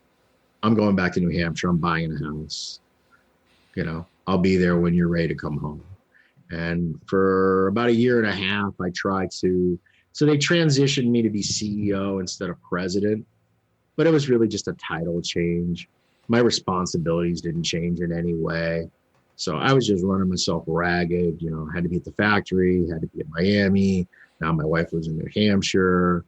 And in the beginning, we'd see each other, you know, twice a month, you know, and then it was once a month, and it was once every other month. Wow. And I was like, you know, and it just finally got to, it was just impractical. Yeah. You know, you can't work 80 to 100 hours every week and your wife live all the way across the country and still see her. Yeah, and you know, the thing about it for me is, and I kind of feel like it's probably the same for you as well, man, it's a big change when you don't have your wife there as your supporter. Even though she's not in the cigar industry, she's still your wife, you know? Enough for me, it actually made me able to work more hours. And it was actually kind of in some way, I mean, I just rented a small little apartment, you know, threw some IKEA furniture in it, you know, I just, all my clothes went to the dry cleaner, you know what I mean? I just basically ate takeout every night. I barely had anything in the fridge. But that's not a good thing, Steve. No, it wasn't a good thing, but I'm just saying from a work point of view, I was getting a lot of work done, a tremendous amount of work done. I mean, on your well-being side. Oh, yeah. Yeah. So, but that's neither here nor there. But that was probably, look, there were a lot of reasons I left Drew, but that was probably the biggest reason, more than any one other. Because had Cindy stayed in Miami, I probably would have stayed. But once she made that leap, it then just kind of made everything else a little rougher. Gotcha. You know? So when did you decide that you were going to go on your own? I knew I was going to go back to the cigar business the day I wasn't planning on leaving the cigar business ever. Okay. So it was just a question of how long my non-compete was going to be. And that's something that just gets negotiated out when they bought my shares. So I mean, and look, they were under no delusions either. And look, they all tried to talk me out of it. And I don't blame them, because the truth is, I don't know that I'm certainly not now making as much money as I was making there. That's for damn sure. And I probably won't make as much money, even if things go swimmingly at what I'm currently doing. I probably won't make as much money doing Dunbarton for probably another 4 or 5 years. Gotcha. So it would have been 10 years to get back to what I used to make. But if you go back to the point of view that if you don't really need to make that amount of money, then it becomes a question of other things. You know, and how much? How about as far as your psychological well-being? I mean, you said you were putting in 80 hours a week back then. I mean, I don't know how. Yeah, but I don't put in any less hours now. So you're still doing the same? Oh God, yeah. I mean, heck, I think well, let me check. I worked through the weekend, so let's see how this worked out. Because I have this stupid app. Checks how much I slept. So last night I slept 3 hours and 23 minutes. The day before I slept what? Let's see if I can figure out how to use this app. The day before I actually got 0 sleep the day before. Man. Logged me no sleep. The day before that, it counted me for 4 hours and 57 minutes. It just goes on and on. Day before that, 4 hours and 39 minutes. Day before that, 3 hours and 59 minutes. So I'm getting about what, 4 hours? Oh, wow. I had a day here. I got 6 hours and 1 minute. Man, you slept in. I slept in. That was Wednesday. Actually, I went to bed early is what it was. But look, I'm choosing to do that. I was going to say, are you happy doing that? It's a weird question. What I've learned about myself is I'm happy when I'm miserable. So some odd way, the more stressed out, the more chaotic, the more I got to do is when I'm actually the happiest. I can't explain it. I used to think it was just that I was a workaholic, but it isn't the workaholic part. Yeah, because I'm a workaholic, but I'm not only getting 3-4 hours of sleep a night either. I just like to be miserable. You like to punish yourself. I'm smarter when I'm miserable. I'm sharper when I'm miserable. I don't know. I can't even explain it. It's a hard thing to explain, but it is. It's the reality of the situation. So let me ask you this: do you still enjoy Cuban cigars? Yeah, but not to the same degree. I mean, so you have to understand, in the 90s, the bulk of the cigars that were available in the U.S. marketplace were relatively mild, quintessential Dominican style cigars. Okay. And I always preferred heavier cigars. I mean, not always, but for the bulk, I pretty much graduated into the heavier stuff pretty early on. And at that time, Cuban cigars were heavier. Now, today, Cuban cigars aren't. And it's not that Cuban cigars have changed. It's just that the market has so dramatically changed, primarily with the advent of the success of Nicaragua and the tobaccos that we utilize grown in Nica and Honduras and these much thicker, much heavier materials. So for me, where I used to smoke, 7, 8 Cuban cigars a day, I'm now in an average week probably smoking 2 or 3. And they're almost always kind of early day cigars or the last of the day cigar, just kind of as a wind down or a wind up kind of thing. But not even normally as my first cigar of the day, to be honest with you. I still smoke Habanos, but 2, 3 a week is kind of what I smoke. Okay. And you got to figure I'm smoking an average of about 10 cigars a day. So out of every 70 cigars I smoke, probably 2 or 3 of them are Habanos at this point. So you're smoking 10 cigars a day. I've always said, I saw you on Cigar Daily, I don't know, 2 years ago, and I think y'all calculated up in the neighborhood at that time you had smoked 75,000 cigars. Yeah, I actually kind of refined that math. I think I'm actually pushing close to 100K right now. Wow. I mean, I actually think I'm over 100K, but I feel confident that I'm like over 95 for sure. Like, not even a question. Yeah, and see, I haven't graduated. Everybody else, I mean, when I started smoking, it was like one cigar a month. Then it was like one cigar a week, and then it was 2 cigars a week. So in those early years, it took me a while to ramp up to where I was doing like 5-6 cigars a day. But I've been pretty much on a 10 cigar a day diet now since pretty much about 1998. So when you say 10 cigars a day, is that smoking the entire cigar? It depends. No. I mean, like today I'm going through a lot of samples. So today I'm probably going to light like 20 cigars. Wow. You know what I mean? But, here, is it just... So I've already emptied this ashtray 3 times, and there's still 2, one that's half finished and one that I got, maybe an inch into. Gotcha. And I'm working on this one now. So today I've already clipped and lit 9 cigars. Damn. Yeah. I think in totality, I think I smoked somewhere around, let's put it in linear inches, 45 inches of cigar a day. Something like that. Probably works out to be about that.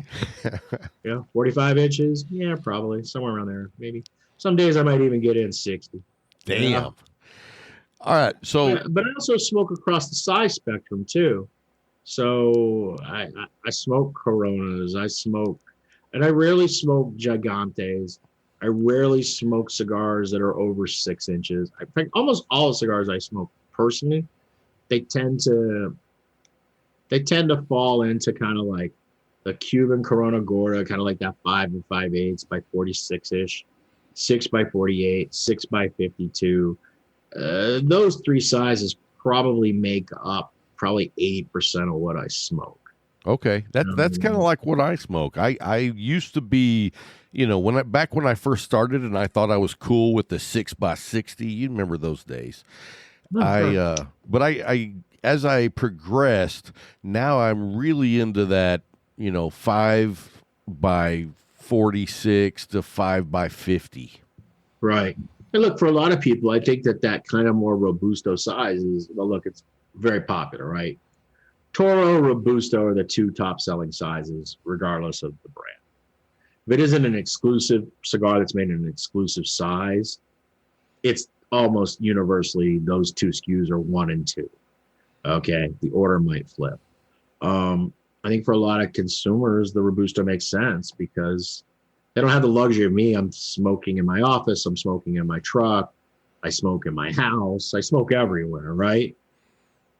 So if I'm not sleeping, and we can see how many hours I'm sleeping, I can be smoking for the most part, right? That's where you beat me, Steve. See, if I only slept 3 hours a day, I could smoke 10, 12 cigars a day. And right now, I average about 7 to 8 a day, which, that's a lot. That is a lot. You're a heavy consumer. I'm a very heavy consumer. I start out, I usually light up my first cigar at 7 a.m. I have my coffee, and then I have a conference call at 8 o'clock, and I light up another cigar during that conference call. And then when that's over in about an hour, then I usually light up one more just to finish up all my work. And then usually I'll go get something to eat, and then I go by the cigar shop, and I sit down and I smoke another cigar. So usually by noon, I've had 4.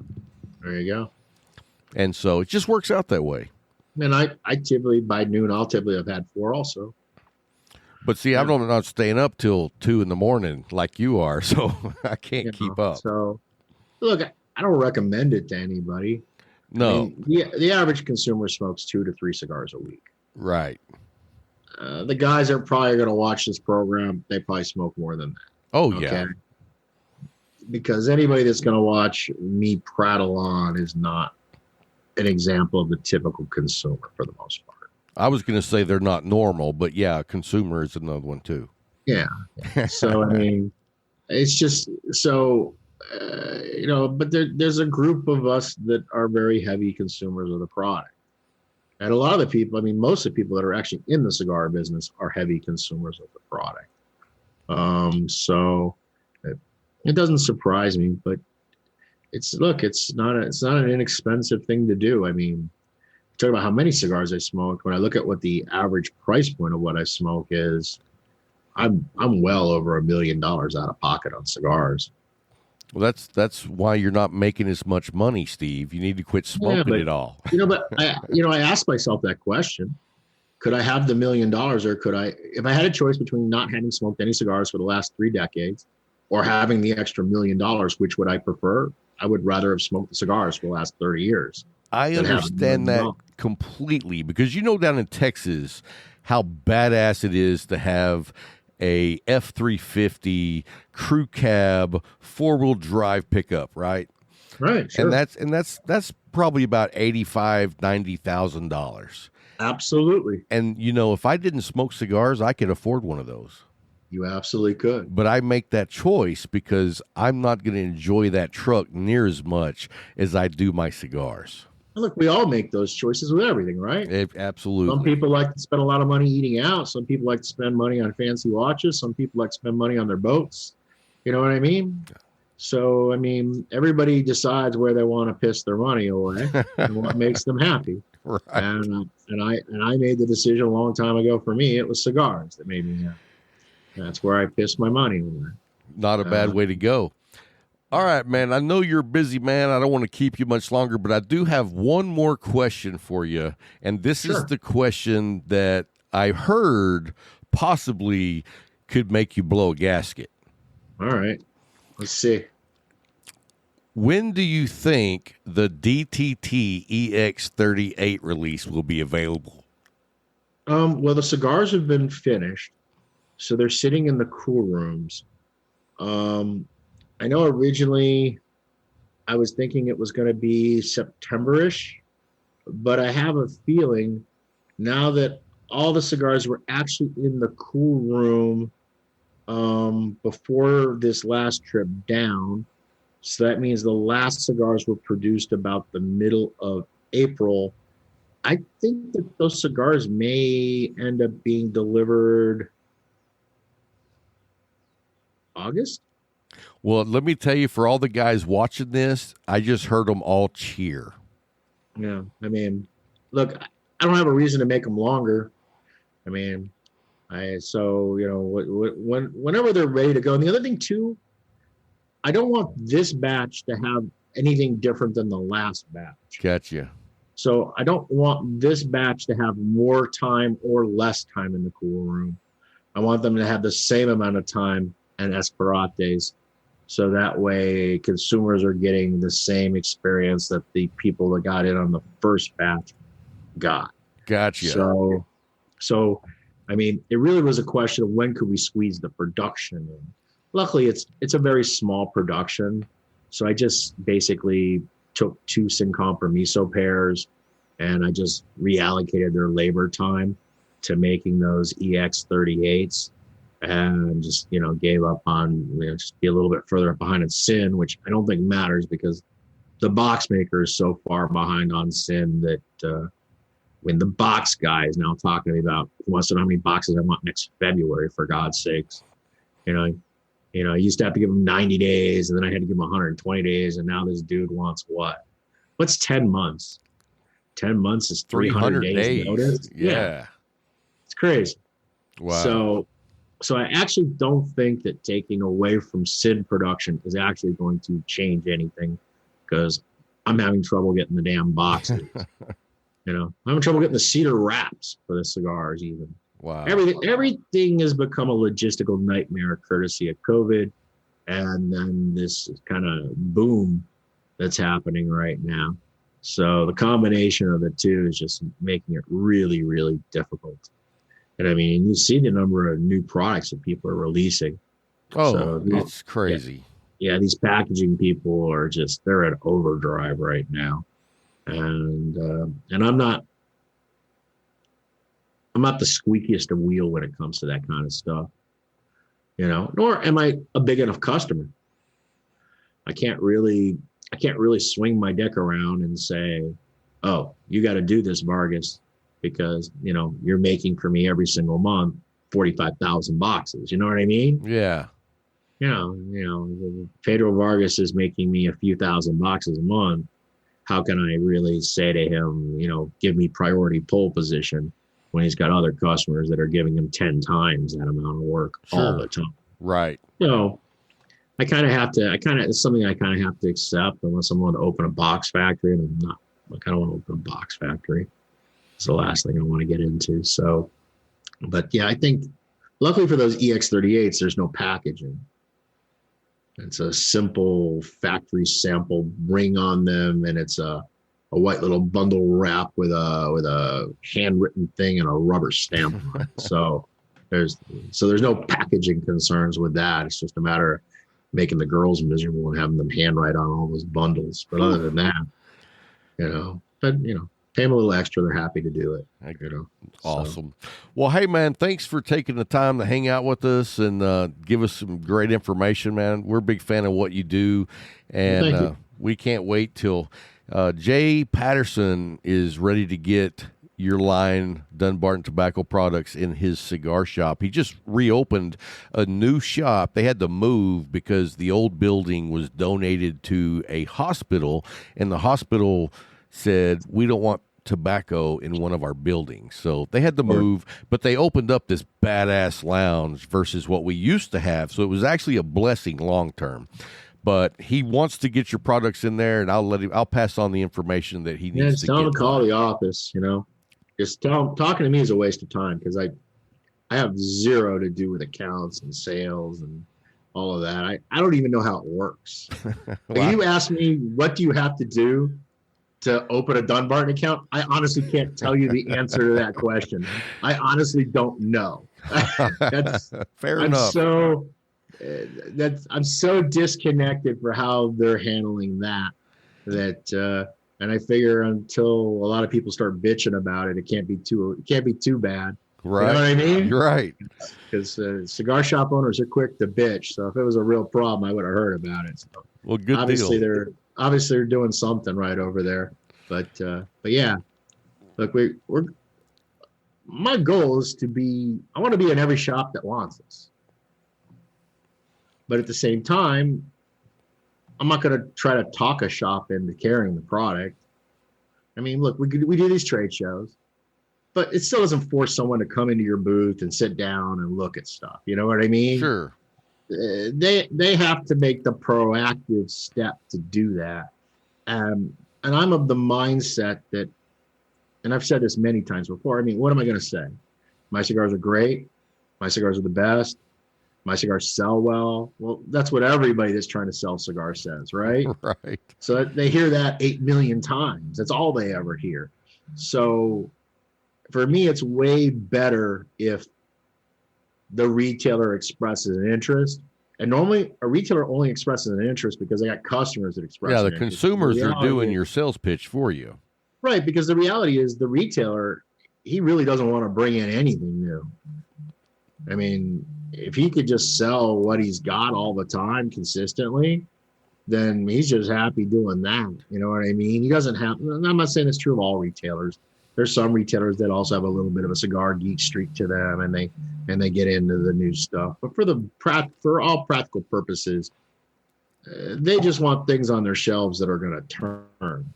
And whether it turns or not has way more to do with the consumer than it has to do with the individual shop. Now, where that flips around a little bit is if you get lucky and you're in a shop where you end up having some sort of champion in that store, whether it be the owner, and not normally the owner, it's normally one of the clerks that works the store on a day in, day out basis that actually interacts with each cigar customer. And, because look, we all do it. I do it. I walk in a store. I don't tend to ask what's new, but I do tend to ask what's one of your favorites right now? What are you really enjoying? What are your customers really liking? Is there anything in here that you think is really interesting that I ought to try? You know what I mean? So I am even asking, right? So if that person decides, if someone comes in and says, hey, I like really dark, heavier, fuller body Maduros, well, what are the 3-4 brands that the clerk ends up deciding to show that customer? Right. And if your brand happens to be one of them, then that helps you tremendously in that individual store, because then you kind of have someone that's like, oh, he really likes these products, and therefore, because look, people don't want to recommend things that they don't think you're going to enjoy, right? Sure. You don't want to burn that trust that you have. Look, you're not going to bat 1,000, but you do eventually get to learn your customers, and you do get to learn what they like and what they dislike and what they favor. And you can kind of steer them into a cigar that makes sense for them. And if your cigar can be one of those cigars, then that's a tremendous value, and that makes a huge difference. So I know for us, just letting the growth happen organically has probably been one of the smartest things I've done, rather than trying to force more sales. Gotcha. Organically is always best long term. You know what I mean? Yeah. And honestly, I couldn't, if we were really doing because we're not a good marketing company. I know everyone thinks we are, but we're really not. Drew Estate's a great marketing company. Okay. Davidoff's a great marketing company. And I'm not saying that as a negative. Sure. I'm saying it actually is a positive. But we're not there yet by any stretch of the imagination. And if we were really good at marketing, I don't think that we could actually handle the demand in any way. I mean, we're struggling now. Yeah, because when you grow exponentially like that, the problems that you have now just multiply. Right, because I'm always thinking about 3, 4, 5 years from now. I mean, I have Exclusivo. I have a single tobacco in an Exclusivo that's under 5 years of bale age. So I'm having to use what's currently happening to decide what tobaccos I'm going to buy for a cigar that may or may not sell 5 years from now. You know what I mean? And and therein lies the challenge, is you're always constantly trying to balance out your growth needs with also the amount of cash you have too. It's not like there's unlimited cash. I mean, there is a limit. And so it's tough. It's a tough gig. That's why I'm always impressed by people that navigate it and are ultimately successful. Whether I like their product or not, there's still something to be said about finding a way to navigate. And everybody kind of finds their own path and does it their own way. I'm kind of going about it a little bit different, with the way I'm doing it now. But I'm sure. I don't think there's a lot of young companies like doing it the way you do it. Well, I think in a lot of cases they don't have the confidence that they can get away with it. You know what I mean? Well, because they don't have the experience that you brought to the table when you started this either. Right. And look, and they're very worried about where their products fit in price point wise. And that makes a big difference. And look, the truth is there's way more $8 to $10 cigar smokers than there are, $13 to $15 cigar smokers. Sure. So you have a much bigger market potential in the 8 to 10 group than you ever do, because I mean, most of my cigars are like $12 to $18, $19. Right. I mean, other than Umbagog is the only thing I have that's sub 10, and it's only sub 10 because Mi Querida, if I didn't need a place to put the less aesthetically pleasing wrappers, I wouldn't even have Umbagog. So Umbagog essentially it's not a byproduct in the way it's a segundo. You know what I mean? It's not that, it's the ugly Mi Queridas, but I do use the materials that I don't deem worthy to be in a Mi Querida to make Umbagogs out. Now, that doesn't mean that the consumer won't actually prefer the Umbagog over the Mi Querida. They might. And when they do the math in their head, they may say, heck, I can smoke an Umbagog for $8.75, or I can smoke a Mi Querida for $13. All right, I like the Umbagog. And I happen to like it better. That's even great. That's a better win. But the truth is, Umbagog wouldn't exist. So I don't have something for Sober Mesa. I don't have something for Todos Las Dias. I don't have anything like that from Wester to Saka. It's just the way the materials work in the Connecticut broadleaf that you have to buy so much of it. And you're always going to be lucky if you get cherry coming out of that Palone 40% wrapper. You know what I mean? I mean, when you hit 60 in a Palone like that, you're just doing dances over the moon. You're so ecstatic. You're like, oh my God, I hit the lotto for a change. But that's not normally the way it works out. You only end up getting like 35 to 40%. Even if you're buying really good, in the end, when you're getting that kind of grade that deserves to be on that type of cigar, It's limited. So what do you do with all those other materials? Well, in the case of some things, you just sell them off and you just cash recover. But the thing is, the broadleaf costs so much that cash recovering on it's really just losing big time. So it's better if you can find a way to utilize it, because it's perfectly good Connecticut broadleaf. Gotcha. You know, look at a lot of manufacturers, they would use that Omagog wrapper on a $12 to $14 cigar, and they wouldn't even blink an eye at it. You know what I mean? I mean, we all see it. I mean, I see Maduro cigars on the shelves that cost $15 to $17, but I think the wrappers on Omagog are actually, you know, better quality than the wrappers on their $15, $16, $17 cigars. But, you know, that's not what I want to do, so I don't care. Well, I think that's why people don't. I mean, when I want to smoke one of your cigars, I smoke one of your cigars. You know what I mean? I don't look at the price tag. I know I want to smoke that cigar. And so I think that because that's the way you treat the process on selection, that we understand that we're paying for what we're getting. It's excellent. You know what I mean? Look, in the end, you're going to have to make the decision as a consumer. Do you feel as though it was good value for your money? And if you don't feel as though it was good value for your money, then ultimately you won't buy it again. Right. And look, and there's a lot of consumers that I'm sure they smoke my cigars and they don't feel as they're like, hey, I'm really happy with this cigar from XYZ factory that costs $8. There's no reason to spend that amount of money.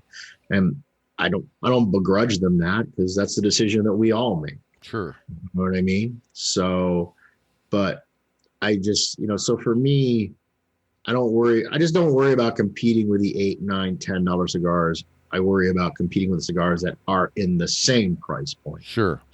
You know, and I worry about, does the consumer feel, because that's the universal question we always ask ourselves, regardless of how much we spend on something, whether it be that fully loaded F350 with a King Ranch interior, which I got to admit, I'm kind of thinking about, because I have an old Ford Raptor I bought in 2012. It's got like nearly 200,000 miles on it. Engine's fantastic in it. All the other crap around it, getting a little bit tired. Gotcha. You know what I mean? Oh yeah. And when you start thinking about new transmission and, you know, the big stuff, you're like, wow, I'm gonna have to sink like 18K, 20K into this vehicle to kind of get it back to where it was. And for a truck that's got 200,000 miles on it, and it's from 2012. Yeah, I'm thinking, it just kind of makes me go, well, 2012 would have been a problem. I hadn't put so many damn miles on that thing. And so I'm now wondering, I held off on buying a new one because those new Raptors are stupid expensive. They, when I bought my Raptor, it was only like 4K more than a fully loaded FX4. It was $52,500. That was sticker on. Wow. I had to pay sticker off the lot. But now you can't even touch that truck for less than 80, right? And you can't even get the same truck currently because all they have is the V6 twin turbo model, which I don't want at all. So, you know, this year Dodge launched their T-Rex. Oh yeah. And I went and I looked at it and I hated it. Sorry, Dodge, didn't like your truck. I wish I'd liked it because I need a replacement truck and I was getting tired of waiting on the V8 from Ford. Now Ford is saying that next year they're going to release a V8 version of the Raptor. But I'm also asking myself, would I be more comfortable in a big, you know, 250 or a 350 with a King Ranch interior? That King Ranch interior sure is nice. Oh, it's sweet. It's a sweet interior. I mean, with that heavy duty baseball glove leather with the stitching. Yeah, it's like a saddle leather. Yeah, it is like a saddle leather. It's fantastic. So I've actually been thinking about that. You know, maybe that makes more sense because I actually use my truck. I mean, I haul shit. My truck's all dinged up and scratched, and you know, and I don't baby it. I don't hot rod it, but I don't baby it either. I actually use the damn thing. And, yeah, it's a truck. It's a truck. You know, what I want to sit up high. I want the vehicle to be wide like me. Okay. And I want when I hit somebody that they're the loser in the equation. That's what I want. You know what I mean? Oh, I do. You know, so I like having the weight. You know what I mean? It's it's just from a safety perspective, it makes so much more sense. Yeah, And you're the big dog for sure. You don't find a lot of people that end up dying in 7,000 and 8,000 pound vehicles. You know what I mean? Right. Unless they're hitting a wall or they're hitting a tree or they're hitting a electrical pole. But if they're in a collision with another car, they're typically not the loser in that equation. No, they're the winner. Right. So, and the other thing too is I'm terrible. Anytime I rent a car, I always end up tearing off I scratch or ding up that whole skirt on the front because I'm so used to not paying attention to how high a curb is, or right. You know what I mean? Pulling too far into a parking spot. I got a real metal bumper. If I hit it, when you said what? When you said you peel something off, I thought you were going to say you peeled off the no smoking tag.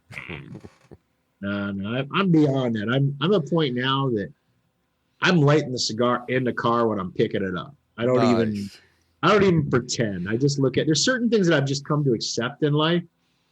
I have to fly first class. I'm too fat. Okay. I got 3 million air miles on American. Okay. So I have upgrades coming out the wazoo. Problem is, you can't always guarantee that you're going to get the upgrade, even when you're at the very tippy top tier. Right. So I don't fit in coach. It don't happen. So if I fly somewhere, I got to always buy a business class seat. It's just the way it is. That's the fat tax. I could choose to be skinny. I choose to be fat. So therefore I pay that. And it's the same thing with the rental cars. Like if I'm renting a car for a day, I won't smoke in it.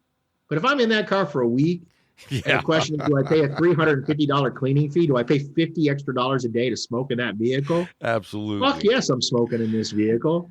And I don't even bother when the girl asks, like, yeah, I smoke. She just starts, I'm like, yeah, I know. I smoked in it. And she's like, well, and I'm like, yeah, I know. It's $350. And she's like, and I'm like, it's okay. I'm like, that's where I'm at. I don't mention it. And they don't mention it. I've never mentioned it, and they've never brought it to my attention. Well, I'll tell you something that's lately become a little bit of a gambit. So let me give a tip to your listeners. All right, let's hear it. When you get, people always did that trick. Well, the vehicle smells like smoke when I picked it up. Well, they're too on to that trick, right? Yeah. Complain about the truck smelling like weed. Ah. Because they are now getting a lot of vehicles back that people are smoking weed in. Okay, they get way more return rental vehicles that people smoke weed in than they smoke cigarettes in or cigars in. Yeah, that makes sense, right? So, and the thing is, the cigar smell is kind of funky in there, right? Right. So, and if you're not a cigar smoker, you don't know what a cigar smells like. Right. So, honestly, complaining about the weed smell in the vehicle. Actually, I've heard a lot of people having a lot of recent success with the weed complaint rather than, the vehicle already smelled like smoke. See, somebody I was talking to not long ago said what he does, he rents the car, he hits the road, and he calls them about an hour and a half later and say, hey, man, I can't hardly take it. This car smells like smoke. And they're like, right. Bring it back. And they're like, I'm already on the road. I can't. Right. Here's the thing. I don't do that, and I don't even do the weed thing because I have this thing. Eventually, I'm going to die, right? I'm going to arrive at the pearly gates, and there's going to be St. Peter. He's going to say to me, okay, Saka, you lived a life, and some of it you were kind of sucky and bad, and some of it you were good at. It was really close. But you lying about you smoking in that rental car is what tipped you over the edge and you're going to hell. I don't want that to be the deciding factor. You don't want that to be the tipping point. Right. I don't want that to be the tipping point. So for me, I've always had this attitude that if I'm going to go down, I want it to be for like mass murder. You know what I mean? I want it to be for something serious. I want it to be like, I want it to be like, I want to be the crazy, what was his name? I can't even remember his name. The guy that did the pyramid scheme, Bernie. Oh, Madoff. Bernie Madoff. Yes. Madoff, yeah. Yeah, I want it to be big. You know what I mean? I want it to be where I really that was evil. That was wrong. You know what I mean? Well, that's where I've always just been lucky. They tell me no smoking in the car. I smoke the entire time. And when I come back, I don't mention it. They don't mention it. And I go on about my business. And they do actually make a really good product. You can get it at almost any auto supply store now. They make this, They make this like, remember when you well, you may still do this. I'm not kidding. Remember those defogger bombs, those roach bombs that you put in your apartment? Yeah. You set off the aerosol can and you have to go away for 4 hours. Right. They don't make those aerosol can air fresheners, the little bombs that you set off. You put it in your cup holder and you leave the vehicle running on recirc with the air conditioning on high. So it sucks all that through the ventilation system and it completely fogs the car. Because I even do that in my truck once every 4 or 5 months. I'll set one of those suckers off in there. It does a pretty damn good job. Costs like $7. Wow. You know? Yeah, it takes about 15 minutes. It takes about 15 minutes for the fogger, and then you really need to like let the car air out for about an hour. So you need to drive it with the windows down or something because it's really intense. You know that. Well, see, there's a good tip right there. That's a Saka tip.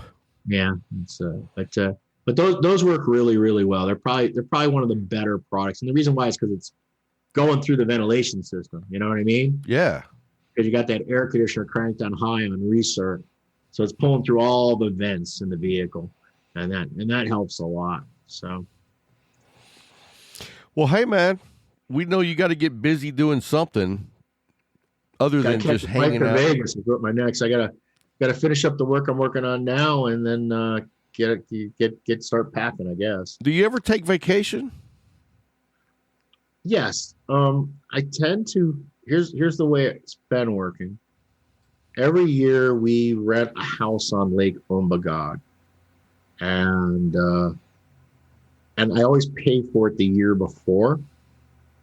So that way it forces me to either sacrifice the money or you have to go. Or I have to go. But here's the problem. My schedule's so topsy-turvy that I'm to the point now that I'm renting the house for 3 weeks in August. And rarely do I get to be there more than 10 days. But I don't know what 10 days it's normally going to be, because of just all the stuff that's going on. So, but I normally get at least a week and a half of fishing, and at least that way. And when you go, do you turn your phone off? No, you never can turn your phone off. Man. That don't exist. Those days are done. Well, as a cigar podcast show, all my friends who are in the cigar industry in one way or the other, they're going to see you this week at TPE. I think a lot of them aren't. I don't think there's a lot of us going. Well, I heard a few of the cigar podcasters are going. I know Cigar Pulpit's going. I saw something about how about that cigar. I saw something today on Instagram that he was going to be there. I will not be there because I took vacation, and instead of going to TPE, I've rented an Airbnb. 3 of my buddies are going to meet me there, and we're going to drink bourbon and smoke cigars and play Texas Hold'em for 4 days. Yeah, it's a good way to go about it. I mean, it's way more economical than being in any of the hotels. Well, I just decided it'd be more fun to hang out and smoke cigars with no cell phones without a care in the world than to fly to Vegas. And although I would love to hang out with some of the guys I know, I'm going to do something I haven't done in like 5 years. You know what I mean? Good for you. Yeah, look. You only live once, man. The world doesn't end by not going, let me tell you that. So I don't know. Like I said, I've heard some look, we all know the big 4 are going to PCA, but I've heard some other companies that I would have thought would have definitely gone or considering not going to PCA. Really? Which kind of surprises me. Yeah. I actually don't understand it. Look, I understand the cost of going. I really understand the cost of going. But I don't understand why you would pull out completely. I mean, why not just rent a 10 by 20 spot and put some sofas and chairs in it and just be there to say hello to your customers? I mean, even if you're not there, if you're not worried about sales, like we're going to TPE, I'm not worried about sales. I have no expectation of sales. I'll be stunned if we sell very much product there. I mean, it's only 2 months before PCA. I'm not giving any deals. So why do it? I'm doing it because if a customer is willing to take their time to go out of their way, why shouldn't I take my time to go out of the way, at least to be there to I love it. I love that. And I mean, it's like, to me, if I was going to do it, I wouldn't have a huge, crazy booth, but I would love to be there shaking hands and smoking cigars and drinking bourbon with guys. Yeah, I mean, it's the thing is the booth sizes got way out of control at PCA, and honestly, I blame the manufacturers, but I also blame the PCA. They allowed it to happen. They allowed it to happen because they made more money. And what they really should have been doing is they should have just been charging more for booth space if they needed more money, but not encouraging the show to get physically larger. Right. Because when the show got physically larger, it then limits the number of cities you can go to. And then it also dramatically, look, the cost of the booth space is really inconsequential. I think right now, PCA booth runs about $1,800 per 10 by 10, right? So you could have a 10 by 20, the space is $3,600. The problem is it's the carpeting and it's the furniture and it's the drayage and it's the electricity and it's the Wi-Fi connection and it's the lights and it's all those things that make it really, really expensive.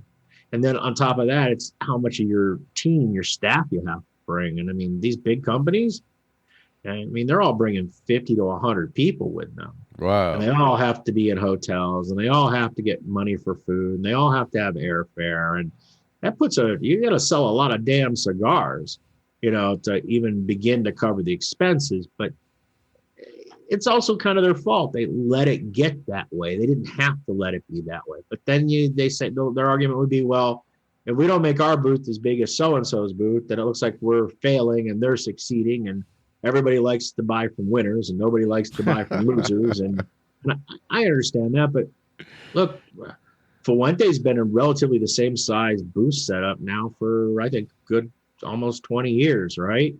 It's not that they don't write orders at the trade show. They do.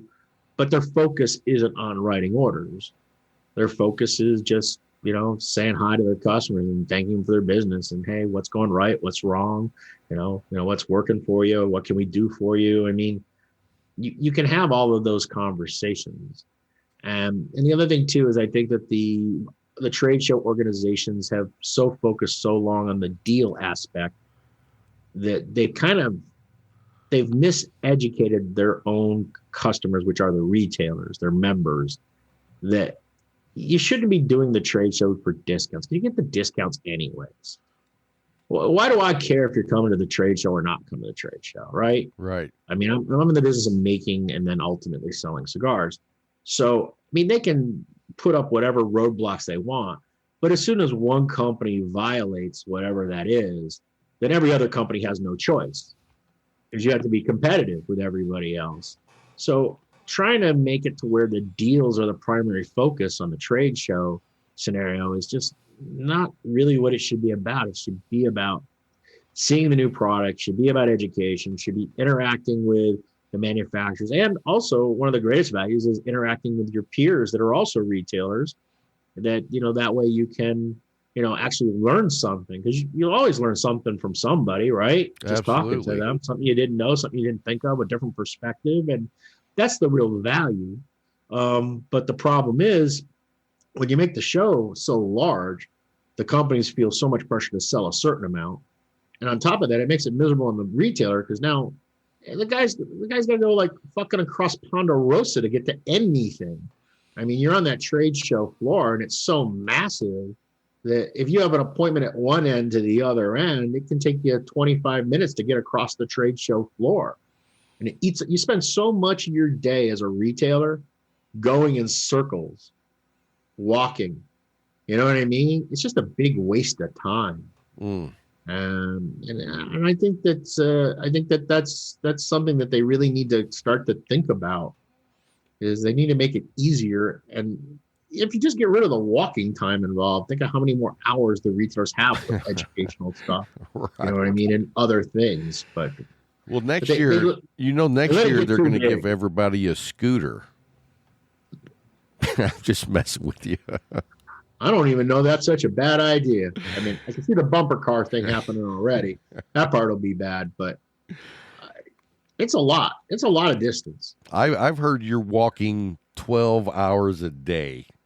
Oh, yeah. I mean, you're in those giant Vegas casinos, so it's 1,000,000 miles to anywhere, right? And then you get to the trade show floor, and it's 1,000,000 miles in the trade show floor. It's a lot.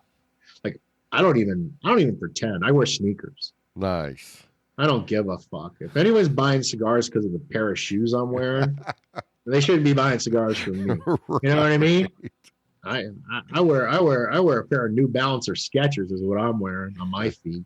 Very You know, nice. I'll put on a real pair of shoes to go out to dinner, maybe, but I'm not dressing up in a suit and wearing hard soled shoes. I could not imagine you in a suit. I've never seen you in a suit.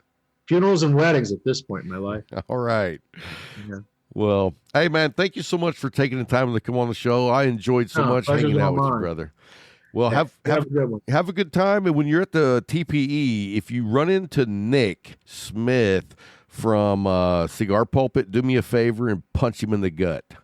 Will do. All right, No man. problem. Have a great week. Talk to you. Safe travels, brother. Thank you, man. You have a great day. You too.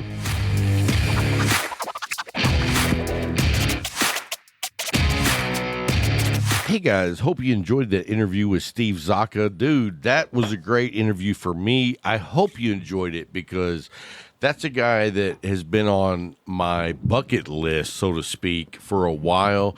And I just enjoyed sitting back and listening to Steve because when you know a guy that's got that much experience in the industry, there's no reason for you to be talking. So I wish, you know what we should do is just mute out all the places where I spoke because that dude just gave us gold. You know what I mean? Yes. So Jay's nodding his head. Oh, yeah. Anyway, guys, I hope you enjoyed the interview. We've got Jay Patterson back with me. I wanted to get him on over here so that we could, I want you guys to know Jay Patterson from The Leaf.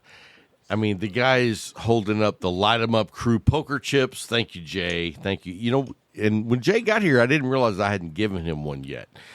Jay has been with Cigar Talk. I mean, he's watched it from its infancy. Jay, do you remember when I actually worked at The Leaf?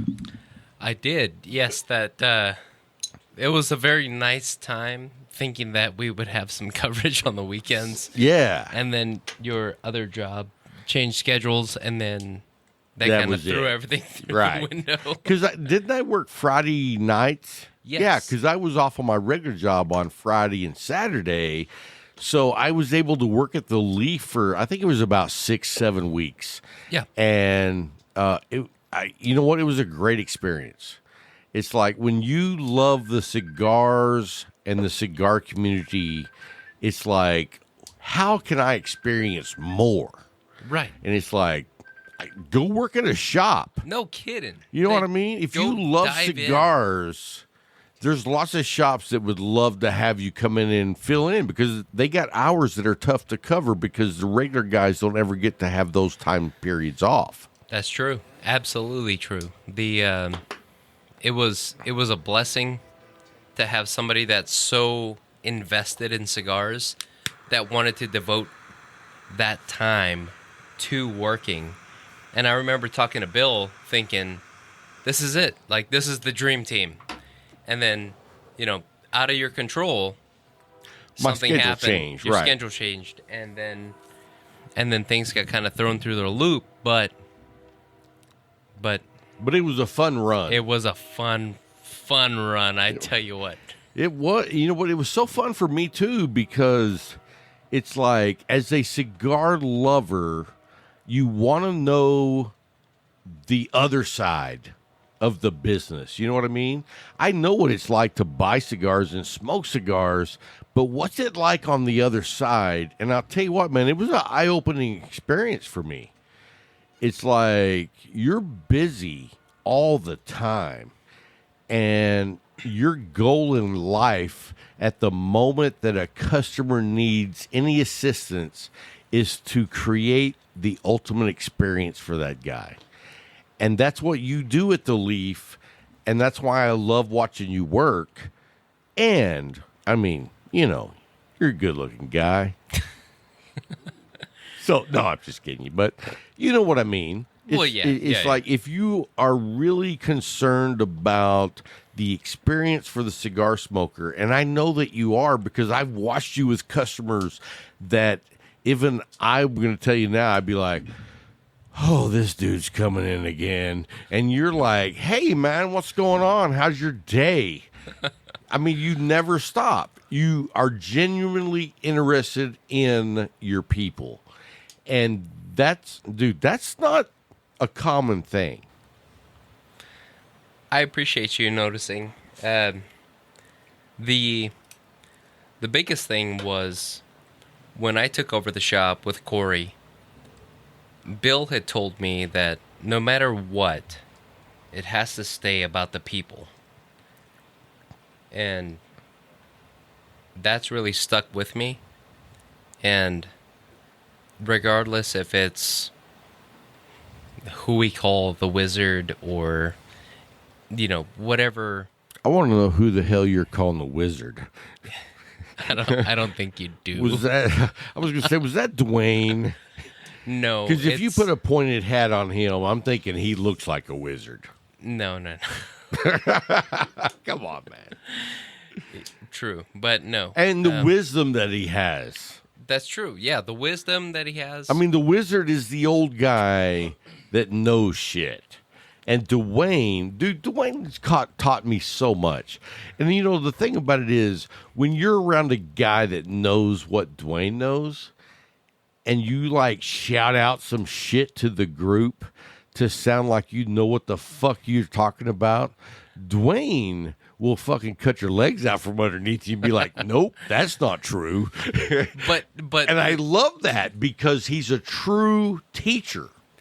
And the nice thing about Dwayne is he'll say it in such a way. In a nice way. Yes. Not like me. That you won't look like an asshole. Right. So it's like, well, actually. Yes. Because he's corrected me many times back when I thought I knew what the hell was up. And, dude, now when Dwayne talks, I'm like, I'm all ears. Right. Because there's wisdom being spoken. And we're so fortunate to have Dwayne back.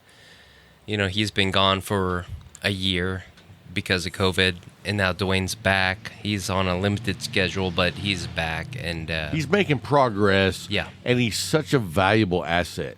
Absolutely. I mean, you have a really great staff in general. I do.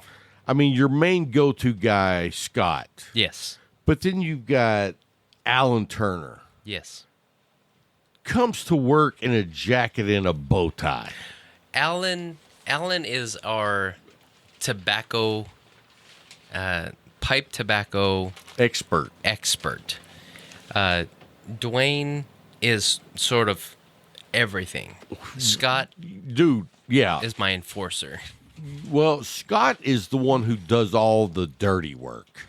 Yeah. And the good work. But Scott knows the whole entire operation. He does it all. You know what I mean? Yes, I do. But then you got Dwayne. I said Dwayne. Dwayne. And that dude's knowledge across the board, whether it be cigars, pipes, pipe tobacco, cutters, lighters, he knows the whole package. Yeah. He took a year off and he has not skipped a beat. He just knows. Yeah. And it's very, very. How's he look? Because I haven't been down there yet when he's working, so I can't wait to go down and see him. Oh, he looks great. And so, not everybody knows he had some major surgery during COVID, not COVID related, but good grief, like he is top notch. He's the Dwayne that I remember from 2004. Awesome, dude. And, awesome. And so, he's working on his stamina, but at the same time, he is knowledge-wise, you can't get rid of that. Dude, and where could you in Abilene, Texas find a replacement for that dude? In Abilene? I narrowed the field. Nowhere. I mean, the dude's got experience. You can't replace that. And then you've got Colton and Casey on the weekends. Yep. And those dudes are just like, when you walk in, hey, I know this brother. Oh, I never met him before, but he's a brother. You know what I mean? Absolutely. Like Colton has a way to engage with people. he has not to scare anybody off, he has that mentality of just reaching your life. Yeah, how and can I connecting. engage with you? Exactly. 100%. Yeah. And dude, I mean, I've known Colton for probably 2 years, 3 years, and I feel that special connection every time I strike up a conversation with him. Yeah. And Casey's just, man, Casey could sell, to sound cliche, Casey could sell an Eskimo a popsicle made out of ketchup. Like, he's not just a great salesman, he's very personable. He knows what you want. And he he's listens. a sexy dude. He is very, very sexy. And you know what? We're going to get him on the show soon. Ladies that are listening. He's off the market. He is off the market. Yeah. Him and Julio, they're going to be very happy together. Anyway, guys, we're going to wrap it up. I hope you enjoyed the shows. Steve Saka, hats off. Thank you so much for coming on the show. Jay, thank you for taking the evening and spending it with us. I think you should make this happen more often. Absolutely. I love that because when Jay says something, you know the dude is 100%. He does not bullshit. So anyway, man, we look forward to having you on the show again. Thank you for coming out. And until next time, keep smoking. Boom.